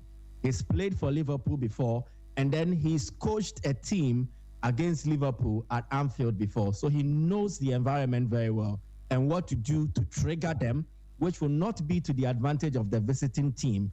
And so I doubt that Alonso will throw Trent Alexander-Arnold right into the mix, especially looking at the considerations. He's just returning from injury. He's not had enough minutes. And for a game of this magnitude, I doubt if he will let him start. And also looking at the whole emotional background, the background to the game is that Trent deserted Liverpool. He's the one that left them. They see him as a betrayer. He actually has been tagged as a traitor. So if you start him and they see him, then definitely it would incite the fans. And I know it is Real Madrid. They've played in one of the most fiercest environments and all that, but you will not love the Liverpool fans at Anfield to be charging against your team at the expense of the home side, which is Liverpool. Definitely, it puts Liverpool to a certain level. They play a certain emotional game, and then it becomes whole chaotic. I think Alonso will love to control this game. Excuse me. So I think he will likely not start Trent, and it's for the strategic reasons of not trying to get him into the mix, get the whole environment stirred up, and all that, blah, blah, blah. So I am looking at Alonso and his approach to this game. It is likely he will start Federico Valverde as the right back. Then at left back, definitely is going to be Alvaro Carreras. Then at the heart of defense, he has Eder Militao and then Dean Huijsen. Thibaut Courtois will just be behind them, and he will be very crucial in this game too. In the midfield, I saw what Alonso did in the El Clasico. Barcelona were a high pressing side, but mostly they also overloaded in terms of their flanks. So what he did, especially for the right flank, to cope with the threat of someone like Lamine Yamal, was to throw in Eduardo Camavinga. And he actually had a solid game. I am looking at him unleashing a similar strategy against the Liverpool side. Liverpool are deadly, but mostly their danger created against any other team they face is from their flanks. It used to be their right when Trent was there, where he combined and they were deadly. It was Trent and then Mo Salah creating goals and scoring goals. Now it looks like they lean more towards the left, and that is where Hugo Ekitike has been operating from in recent times. The same applies to Cody Gakpo. It's likely that he would either start Andy Robertson, if it's not him, Milos Kerkez, who's also explosive, will want to search forward. So one way of nullifying the threat that Liverpool will pose to Real Madrid is to overload the Real Madrid right channel with the voice of sports. Energetic, they are workaholics, and they're also hybrids. I used hybrid in the sense that, yes, Camavinga will likely start as a right winger, but he is more of a hybrid, meaning he can support the right wing to defend, and then when Madrid have possession, he offers an outlet from the central areas. The same applies to Federico Valverde. I doubt if he will be making too much of overlapping runs on the right. He will also be very useful to the Real Madrid setup in defending from that right channel, and then he will likely invert to support them in the middle. So what I see here is that Alonso, when a side is not in possession, will play in a manner where they stifle the Liverpool attack from the left. And then when they are in possession, they will overcrowd the middle and want to seize control of this game. So it is a game where if Liverpool's midfield malfunctions, they will be given a sound beating, trust me. If they don't have a midfield functioning efficiently against Madrid, Liverpool will be given a beating of their lives. Forget about the game being played at Anfield. It will mirror what Atletico Madrid came to do to them in the Champions League some seasons back. So I expect Madrid to have much more of the control in the middle. Tchouameni, Arda Güler as a starting midfielders, but then there is Jude Bellingham, then there is Camavinga, and then there is Valverde. What this means is that Madrid will want to have more of the ball and control the tempo of the game, because if you allow Liverpool to set the tempo at Anfield, they could overwhelm you and then they will trouble you a lot. And trust me, Liverpool in those transitional phases are very deadly. If they are quickly moving the ball and then they have the likes of Salah, Ekitike, and Gakpo to aim at, they will be very deadly to any team. Szoboszlai, for the options to provide from behind the box, the long range shots that he can take. So I think Madrid will not want to allow that. They will not want to sell everything out. They will not want to go all out, try to attack Liverpool and overwhelm them. They will want more of control and then seize their moments. If you check the first goal Madrid scored against Barcelona, it was from such instances against the run of play. Bellingham controls a pass, Camavinga provides an outlet so that Alejandro Balde would have to stick to him. Bellingham is free. He plays an incisive pass to Kylian Mbappe. He makes that run off the shoulder of the Barca defenders, and then he's through on goal. Before scoring that goal, they had tried that in various instances, and they were beaten by the offside trap. Liverpool don't have an offside trap to set.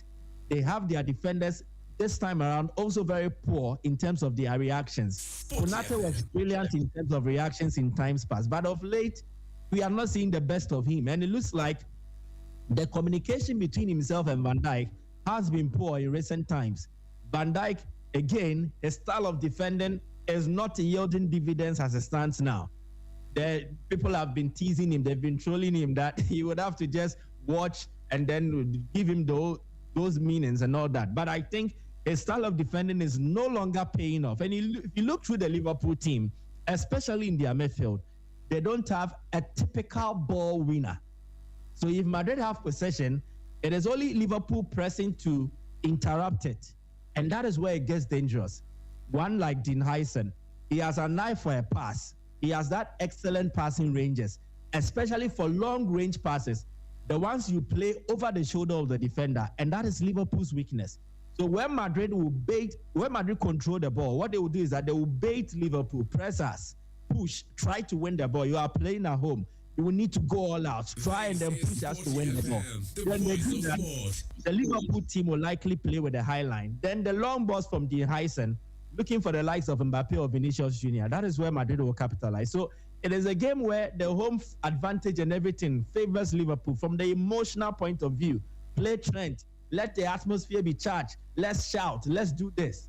But if you are talking about how the game will be played on the field of play, I think Alonso would actually have a say in this. He has quality, his team has form, and then they have what it takes to hurt this Liverpool team. Long balls, set pieces, and I think Liverpool are in trouble. If Madrid wins this game in this aftermath, I will not be surprised. Well, but Madrid will have to also deal with the atmosphere of Anfield. And we all know that if there's a team that can channel the energy of the occasion, channel the energy of the day, channel the energy of the atmosphere, it is Liverpool. And we know what they can turn Anfield into. Michael, so I guess Real Madrid will have to be very careful about that, how they handle themselves in the first few minutes, because if Liverpool take the lead and the place is rocking, you can imagine what Real Madrid could likely face for the rest of the game.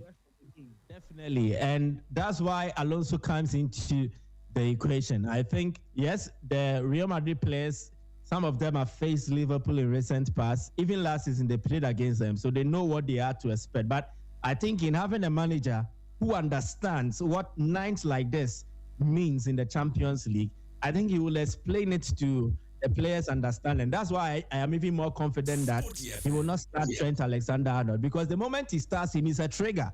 So if the noise decibel levels at Anfield is like 10, the moment they see Trent in the starting lineup, it will escalate to like 25.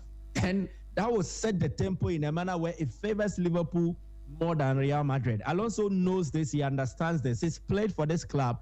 He captained them at a point in time on occasions. And then he's faced them as well as an opposition manager. I think he knows what to do. If he fails to get that right, trust me, then the things will turn. But if Alonso gets his selection right, he's able to prep his players to understand what they are up against, trust me, it is going to be difficult for Liverpool. And I use the goalkeepers bit too. Courtois, Mamadashvili. I've not so been convinced about Mamadashvili. It is because he's new. He's just in this Liverpool setup. It is different when you are at Valencia and then you are making wonderful saves week after week, and then you are hailed. You become the talk of town. You are like one of the biggest profiles in the team. If you come to Liverpool, you are entering a dressing room full of egos, full of winners, and then you become a bit more reserved. And I can see that. He's not able to shout or bark instructions out at the likes of Van Dijk and Konate. And it is affecting him. Himself, he doesn't have enough confidence. I would have loved if Liverpool were approaching this game with someone like Alisson Becker. He makes a difference. And that is what Courtois brings. Courtois is a difference maker. 1 or 2 saves he will make in the game will likely prevent a goal or 2. And it keeps a side in the game. When push gets to shove, can Mamadashvili do that? I know he knows Real Madrid, but in the context of Liverpool, in the context of the Champions League, I don't really trust him that much. And in any battle against Courtois, I want to tip Courtois at his expense. And that's why I think that Liverpool have the atmosphere. They have the venue. They have recent history to even boost off, because last season they beat Real Madrid and they kept a clean sheet. But I think on the evidence of recent happenings, I think Liverpool don't have the team and then the application to defeat this Real Madrid team. This Real Madrid team looks different from last season. It is a Real Madrid team with a very good work ethic. Alonso tries to find the balance. So if you see him playing Bellingham, if you see him playing Camavinga alongside Tchouameni, it is to bring that ruggedness to their middle. It is to bring that hard work in the team. So if Mbappe does not press that much, if Vinicius Jr. does not work that extra harder, you are looking at players like Tchouameni, Bellingham, Camavinga, Valverde, Carreras to balance the act. And it will bring some kind of uniformity into the Madrid team in terms of their off-the-ball actions. Liverpool, I think the absence of a typical ball winner in the middle will definitely affect them. Szoboszlai tries to do a thing or two at a point in time, but I don't think he's really cut for it.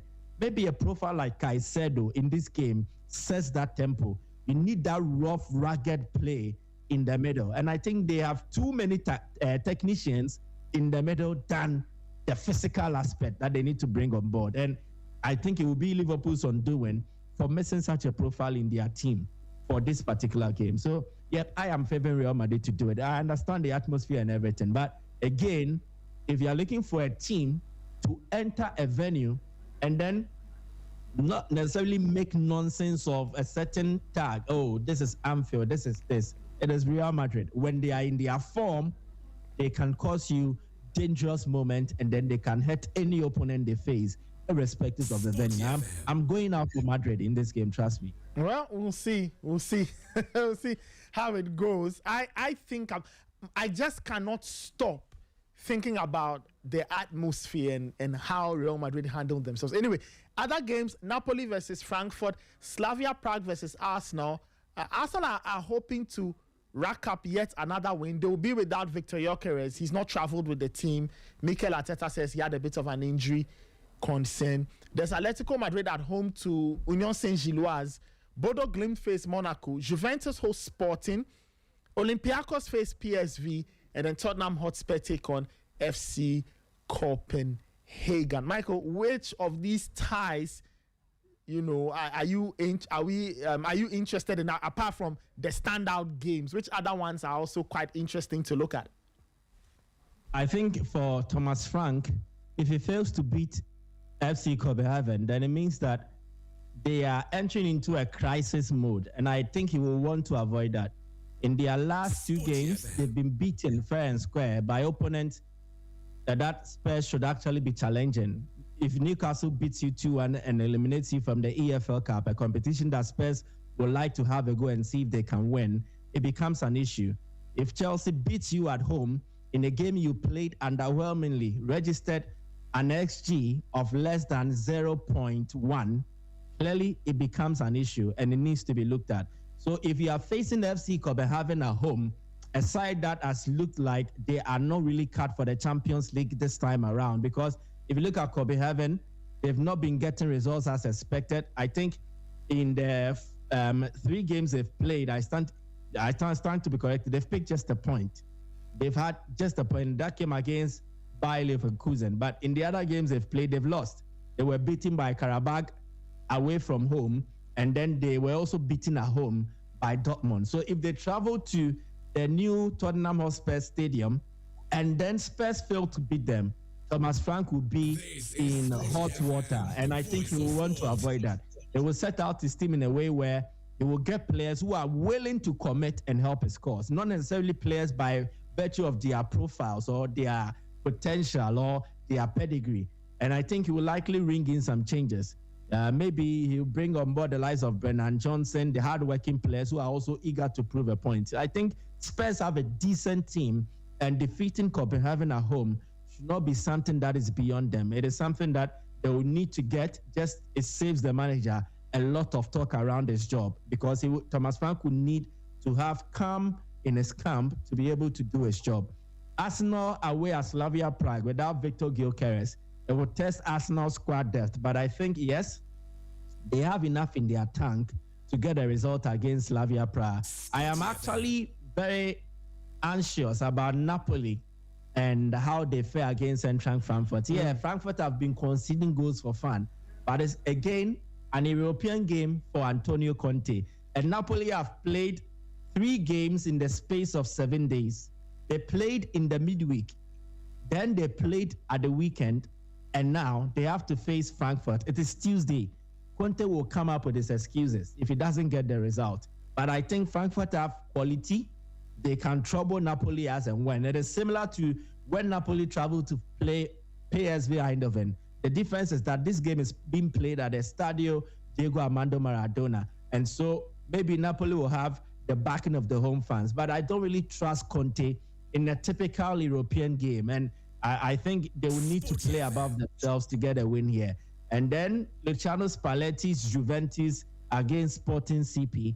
Maybe Juve will get their first win of the campaign. They've not been lucky in the games they've played in. They did very well against Real Madrid. I think they deserve something. They did not get it in their other games against Dortmund, for instance. It was a game that they were supposed to win. They did not. And I think they will need to bounce back and get a result that favors them. So these are the other games that I'll be having my eye on. But definitely the big games will take center stage. Yep, big games, 8 p.m. It leaves us with a viewing dilemma because we are trying to keep an eye on happenings in Paris, and then we are also trying to keep an eye on happenings at Anfield. UEFA, why have you done this to us tonight? This is so unfair to us. Because, Michael, I would have expected one of those standout games to be tonight, the other one Wednesday night, and we all get to enjoy. Now UEFA has put us in a bit of a quandary. We have to figure out how to watch these two teams and these two games all at the same time. But anyway, it happens. It happens sometimes. It happens sometimes. PSG taking on Bayern Munich and then Liverpool taking on Real Madrid. It's such a tasty tie. And Michael, I guess UEFA will look at some of these games and be very excited. And they'll tell us that, you see why we needed to change the group stage. And even though this second pass, they won't tell us, but they'll say it amongst themselves. You see why they had to steal the Super League idea. That part they won't tell us. That part they won't tell us, but they'll say it amongst themselves. Yeah. In their closets, they will just say, that was a stroke of genius. Tapping into the Super League, the whole concept and everything. I think they will look at it as a stroke of genius because in that, they've brought excitement back into the Champions League.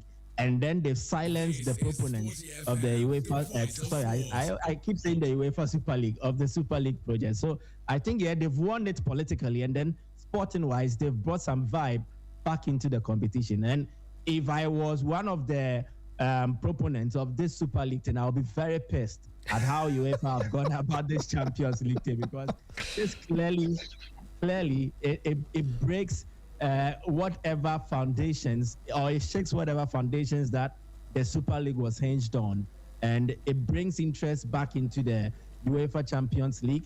It draws a lot of commercial appeal to it as well, because if there are going to be more games now, it means that if I'm a prospective sponsor, I will need to up the stakes, and then I would love to be on the platform too, because it means more recognition. Now, the people will get to know me in Cyprus, in Azerbaijan.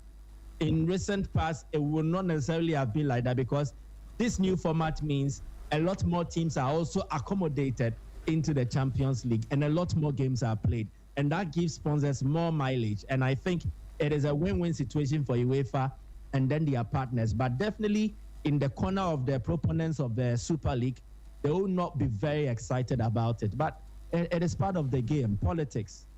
I need to mafia you to also have a say and then have a consistent take on the goodies. And that is what UEFA used against them. So kudos to them. I think it was a good decision to do this. We are now seeing very beautiful games, exciting games. Gone are the days where PSG and Bayern would never have met until maybe the knockout rounds, because there was no way PSG were going to play Bayern in the old format. Yeah. They would have played in the knockout rounds, because when they do the seeding, PSG will be in Port 1, Bayern will be in Port 1. They will never face each other. But now it means that I can face 4 teams from Port 1, 4 from Port 2, 4 from Port 3, 4 from Port 4. It brings that kind of balance, uniformity. And it allows even the small teams to get to host a minimum 2 big games. Last time, Real Madrid traveled all the way to Azerbaijan to play against Karabakh. It is likely some of these top teams will also be making such journey. Yeah, and Real Madrid were at Kairat Almaty a few weeks ago. Yeah. Kairat Almaty. I said Karabakh. They went to play against Kairat Almaty. So clearly you see, these things would not necessarily happen. It brings another dimension to the competition. Now, it is expanded, so it brings more exposure. Teams travel. It creates more interesting storylines around it. And these are some of the additives or the features that are used to sell the game of football. Now, if you are writing the Champions League story for this season, you write Madrid's trip all the way to Kairat Almaty to play there. You have to capture it. You have to look at the run of Paphos right from the qualifying stage into the Champions League proper. All these will play prominent roles in making the storytelling around this season's Champions League more exciting. So I think, thumbs up to UEFA. They actually did well. UEFA playing the politics really, really well. So, listeners, the Champions League games are on. Napoli, Frankfurt, Slavia Prague, Arsenal. Those are the two early games. The 8 p.m. games, Atletico Madrid taking on Union Saint-Gilloise. Bodo Glimt at home to Monaco. Bodo Glimt are back in...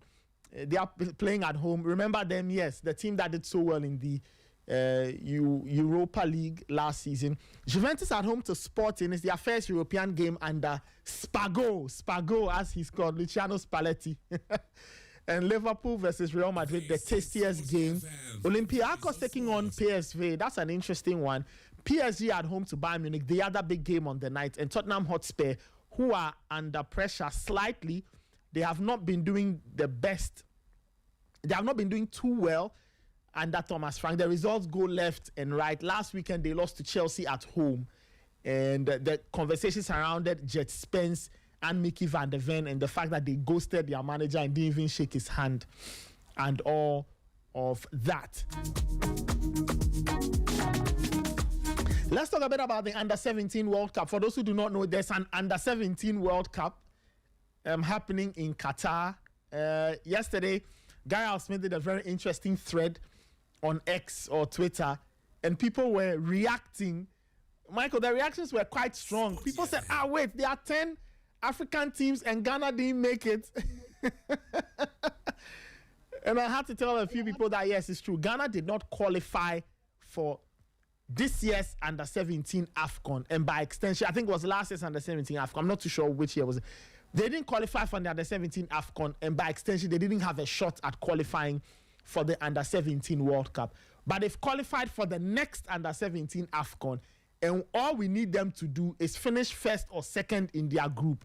And they are through to the Under-17 World Cup. So, Michael, those were people's reactions to Gary Al Smith's thread on this year's Under-17 World Cup. It's been played in Qatar. And, Michael, care to explain, like, the changes to the Under-17 World Cup and what Qatar will be hosting between now and 2030? Well, I think what it means is that FIFA is looking for ways where they would regularize the age limit tournaments to an extent where it allows for promotion of talent and then also giving them the perfect auditioning platforms to showcase what they have. And in previous times, they used to be hosted once every 2 years, but they changed the format to do it every year. And originally, they started this as the U16, and they changed it to the U17. Now, the spirit of this competition is to allow for talents to be consistently showcased to the world so that clubs, scouts, the fans, and everyone will know about the future stars playing in the present. And the 2-year thing was not really working. So to allow for that consistency, they decided to do it once every year. And for this year, they are doing it in Qatar. They will repeat it with Qatar. It is going to run for 2026, 2027, 2028, and then 2029, so that they continue with this. They've also expanded the teams. This time around, it will no longer be the 24 teams we used to know, because it also did not bring that kind of diversity, and it restricted the number of participants to just a select few. And FIFA believes that in expanding it to like 48, it gives room for minnows who might not really stand a chance to also get the opportunity to showcase what they are about. So countries like Bolivia, Fiji, New Caledonia, for instance, will get a chance to play at the FIFA Under-17 World Cup for the very first time.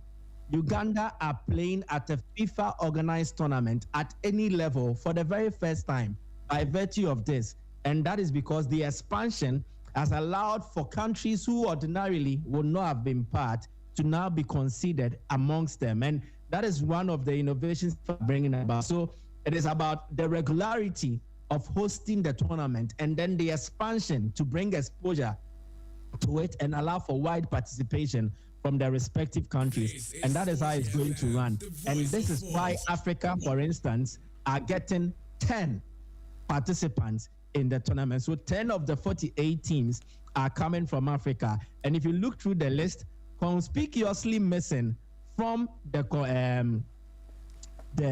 World Cup is not just Ghana. Maybe people forget.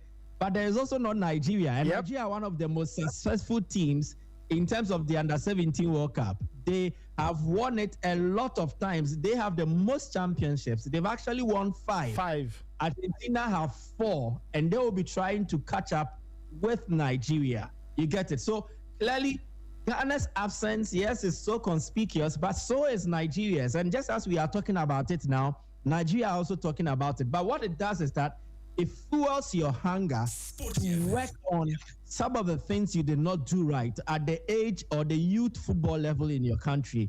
You improve on it so that you are eager to return for the next tournament. So Ghana did not qualify, but Prosper Natogu must qualify the under-17s to the next under-17 AFCON, and then we stand a chance to qualify for the next edition of the FIFA Under-17 World Cup if we go to Morocco and then we perform. That will be somewhere next year. So clearly, it means that if you fail to qualify, it will pain you, but also you have the chance to correct it. Unlike in previous times where you would have had 2 years to work on, this time you have just a year to work on and quickly bounce back. And I think it is a very great thing that FIFA has done. And again, it has political donations, and then the sporting aspect too makes it all beautiful, because having a lot of games being played at this level means scouts will have jobs to do, agents will have a lot of monitoring to do, and they'll be looking out for talent. And then they will allow for the global football transfer market to be shaped in a manner where a lot of talents will be circulated across board. So if I'm a talent from Bolivia,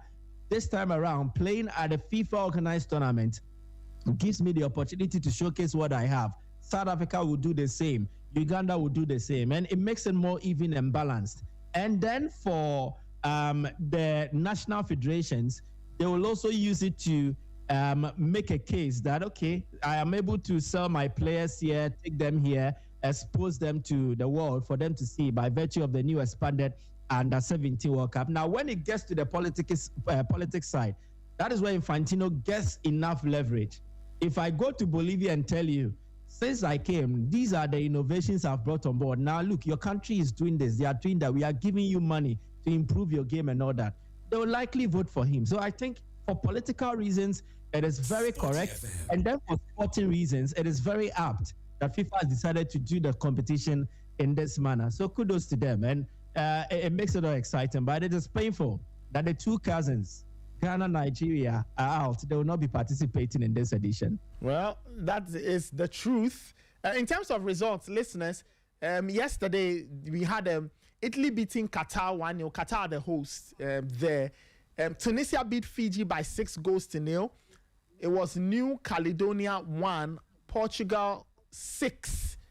Wow. Portugal beating New Caledonia by 6-0 in that competition. Argentina 3, Belgium 2, Japan 2, Morocco 0.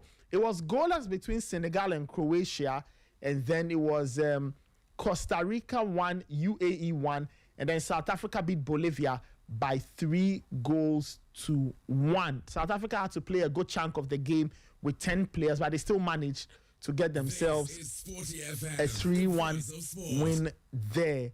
Let's look at today's games quickly. Brazil will take on Honduras. Cote d'Ivoire face Switzerland. Mexico take on South Korea. Haiti face Egypt. Germany take on Colombia. England, they face Venezuela. Indonesia, wow, they take on Zambia. North Korea face El Salvador. Panama will be taking on Ireland. Tajikistan will face Czech Republic. Paraguay face Uzbekistan. Okay, so those are the games for tomorrow. But today's games, quickly. So Brazil, Honduras, Cote d'Ivoire, Switzerland, Mexico, South Korea, Haiti, Egypt, Germany, Colombia, England, Venezuela. All of these games are set for today, the 4th of November, 2025. Okay, 2025. So after some games have been played, the group stage picture looks like this. South Africa 3 points, Italy 3 points in Group A, Qatar and Bolivia on 0. In Group B, Portugal 3 points, Japan 3 points, with Morocco and New Caledonia on 0 each. In Group C, UAE 1 point, Costa Rica 1 point, Senegal 1 point, Croatia 1 point. In Group D, Tunisia 3 points, Argentina 3 points, Belgium no point, and Fiji, no points as well. And then the rest of the groups have no points because they are yet to play their game. So no points have been recorded in groups E, F, G, H, I, J, K, and Group L.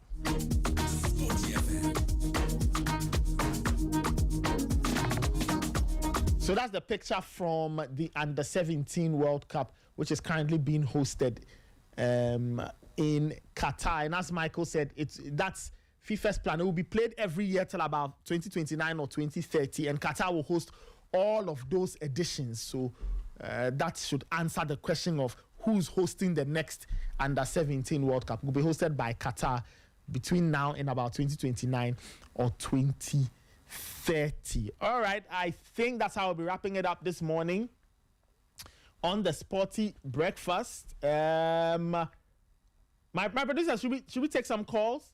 We should take some calls. Should we take calls? All right, let's take about 2-3 calls. I'm taking predictions for the UEFA Champions League game. So call it, give me a prediction. 054-257-1061. I want to see how well people can see into the future. There's a call coming through. Let me take this one. Hello. Yes, good morning. Emmanuel. I had a lot on my chest today, but it's like the time is gone. So just say one about the West African class. You know, give us time to talk our mind. But there will be another day. So today, Paris is beating Bayern Munich. I see. By 2-1. Okay. Yeah, and for Liverpool, unfortunately, even Liverpool at their worst stage, I don't think this Madrid team can beat Liverpool at Anfield. Okay. Maybe to be a draw. Okay. Maybe a 1-1 or 2-2 draw. Okay. Okay. Yeah, okay. All right. Interesting. Emmanuel. Tomorrow I'll come and talk about our struggling in our West African countries. No problem. Tomorrow we'll open the phone lines early, so you can Thank call. you very much. Thank you so much, Emmanuel. 9:46. Let's take 2 more calls and then we call it a show. I want you to call and give me a prediction ahead of tonight's UEFA Champions League games. Hello. Yeah, Nathan, what's up? Yeah. Nathan, today I'm calling you from Medina. I see. You are always on the move, Otumfo. I mean, you know me, I know the joke, you know. All right, Otumfo, please go ahead. Nathan, the number of points I have jotted down that I won't be phone lines, you know, it is what it is, you know. We live to talk another day. Yes. Tomorrow we'll open the phone lines early. Liverpool is winning. Mm-hmm. PSG is losing tonight because the company is not ready to lose another any game anytime soon. Okay. PSG is losing. PSG, they are not even playing well on it, and they struggle to, you know, get results. Yep. Then comparatively, you and I know how Bayern Munich is doing now. So it's a win for Bayern Munich and a win for Liverpool as well. Liverpool will upset Real Madrid tonight. Okay. All right. Sounds very doable. Anyway. Tell Kumo that we shall meet again. Tell Kumo we shall meet again. Okay. I'll tell him. All right, Tufo, thank you so much for the call. Let's take one last caller, and then we'll wrap it up. 054-257-1061. Let me take one last caller. Let's see this person's prediction. So Emmanuel says Real Madrid, I think he said they were going to win, I think. Yeah. And then Otumfo said that Liverpool would win. Let me see what this caller has got to say. Hello. Yeah, Emerging Brand of the Year. Chairman. Michael from Ablukman. Yes, sir. Let's go. You see, I swear you. Yesterday, somebody sabotaged me. What happened? I called the other line. Sorry. So the person information in court. No problem. I'll go tell them, say they look for them in court. Yeah, true. But aside it, you know, today, no problem. BA lines. The conversation just got very interesting. But BA lines, so everybody can say what they want to say. Yeah. But today, you know, everybody talks in PSG match. You know, nobody go in the full time draw, but goals will come inside. Sorry. It be full time draw, but goals will come. PSG then buy a match. You know? Okay, full time draw. I see. Yeah, but goals will come. Draw. Okay. Goals will come. Like 2-2 be go happen. Okay. Yeah. All right. Then Madrid, they go accept Liverpool for them. Yeah, they accept. Although question, but Liverpool will score, but Madrid score more. So maybe some 2-1 or 3-1. Liverpool need to win this night. That one they conquer. Hey, really? So you I report and you call and put down. Maybe I will call you. I thought you say nation no go lose for this. Yeah. You talk say nation no go. No go lose. But it's supporting how they make back at the score angle. That's what they pay me. Yeah. So you call I say Madrid. Look at Liverpool. Then full time draw. I scored goal like 2-2 or 1-1. Yeah. Okay, no problem. Yeah. We'll see. Tomorrow we'll be back here. Okay. All right, Michael. Thank you so much. Okay, that's how we wrap it up this morning on the Sporty Breakfast. Before we leave, I have a couple of things to do. Okay, there's a birthday message here. Mamiesi Nyameche. She's a mid-morning show host on Plus 89.9. So happy birthday to you, Mami Esi Nyameche. I don't know if it's coming from Fly. There was Fly who sent me the message. I don't know if it's from Fly. It's Immortal. Oh, okay. Immortal is wishing Mami Esi Nyameche, the mid-morning show host on Plus 89.9, a happy birthday. And talking about birthdays, happy birthday to my former colleague, Koku Salome Hansen. Wonderful singer, great voice coach, and an all-round super person. So Koku, happy birthday to you. Enjoy your day. Have a good time. A belated birthday to James Soa. James Soa's birthday was yesterday. I saw Felix Romag. Okay. So this one is from Abigail. So Abigail is wishing James Soa belated happy birthday. James, belated happy birthday. Enjoy your new age. Before we leave, MTN Free After One Extra is here. Just dial *550#. Follow the prompts and subscribe. This is what you are getting. You are talking for 1 whole hour uninterrupted while paying for the first minute of every 10 minutes you talk. You also get 100 MB of data for free every Saturday morning after your first call. So just dial *550# to subscribe. Now, Dunia Safari and Sporty FM are taking you to Morocco to go and watch the AFCON. It doesn't matter if Ghana is there or not. You can go and watch the AFCON. In fact, you should go and watch the AFCON. Dunia Safari has exclusive group travel packages to see the teams, Super Eagles, the Elephants of Cote d'Ivoire, all of that. Just use the Sporty FM promo code SPORTYFAN25 when booking to unlock a special 20% discount for a minimum of 3 people who are booking. Limited spots are available, so quickly get in touch with Dunia Safari on 053-808-7709 or visit duniasafari.com for more. Send them an email, travel@duniasafari@gmail.com. Don't forget to use the code SPORTYFAN25. That's how I wrap it up today on the Sporty Breakfast. Many shouts to my production team, Abigail, Immortal, Angela, and Anekia. Shout out to Emmanuel, Ayamga, and Fly. Shout out to my DJ Fidelis. Shout out to the technical team, our team lead Gary Al Smith. The entire squad, shout outs to you.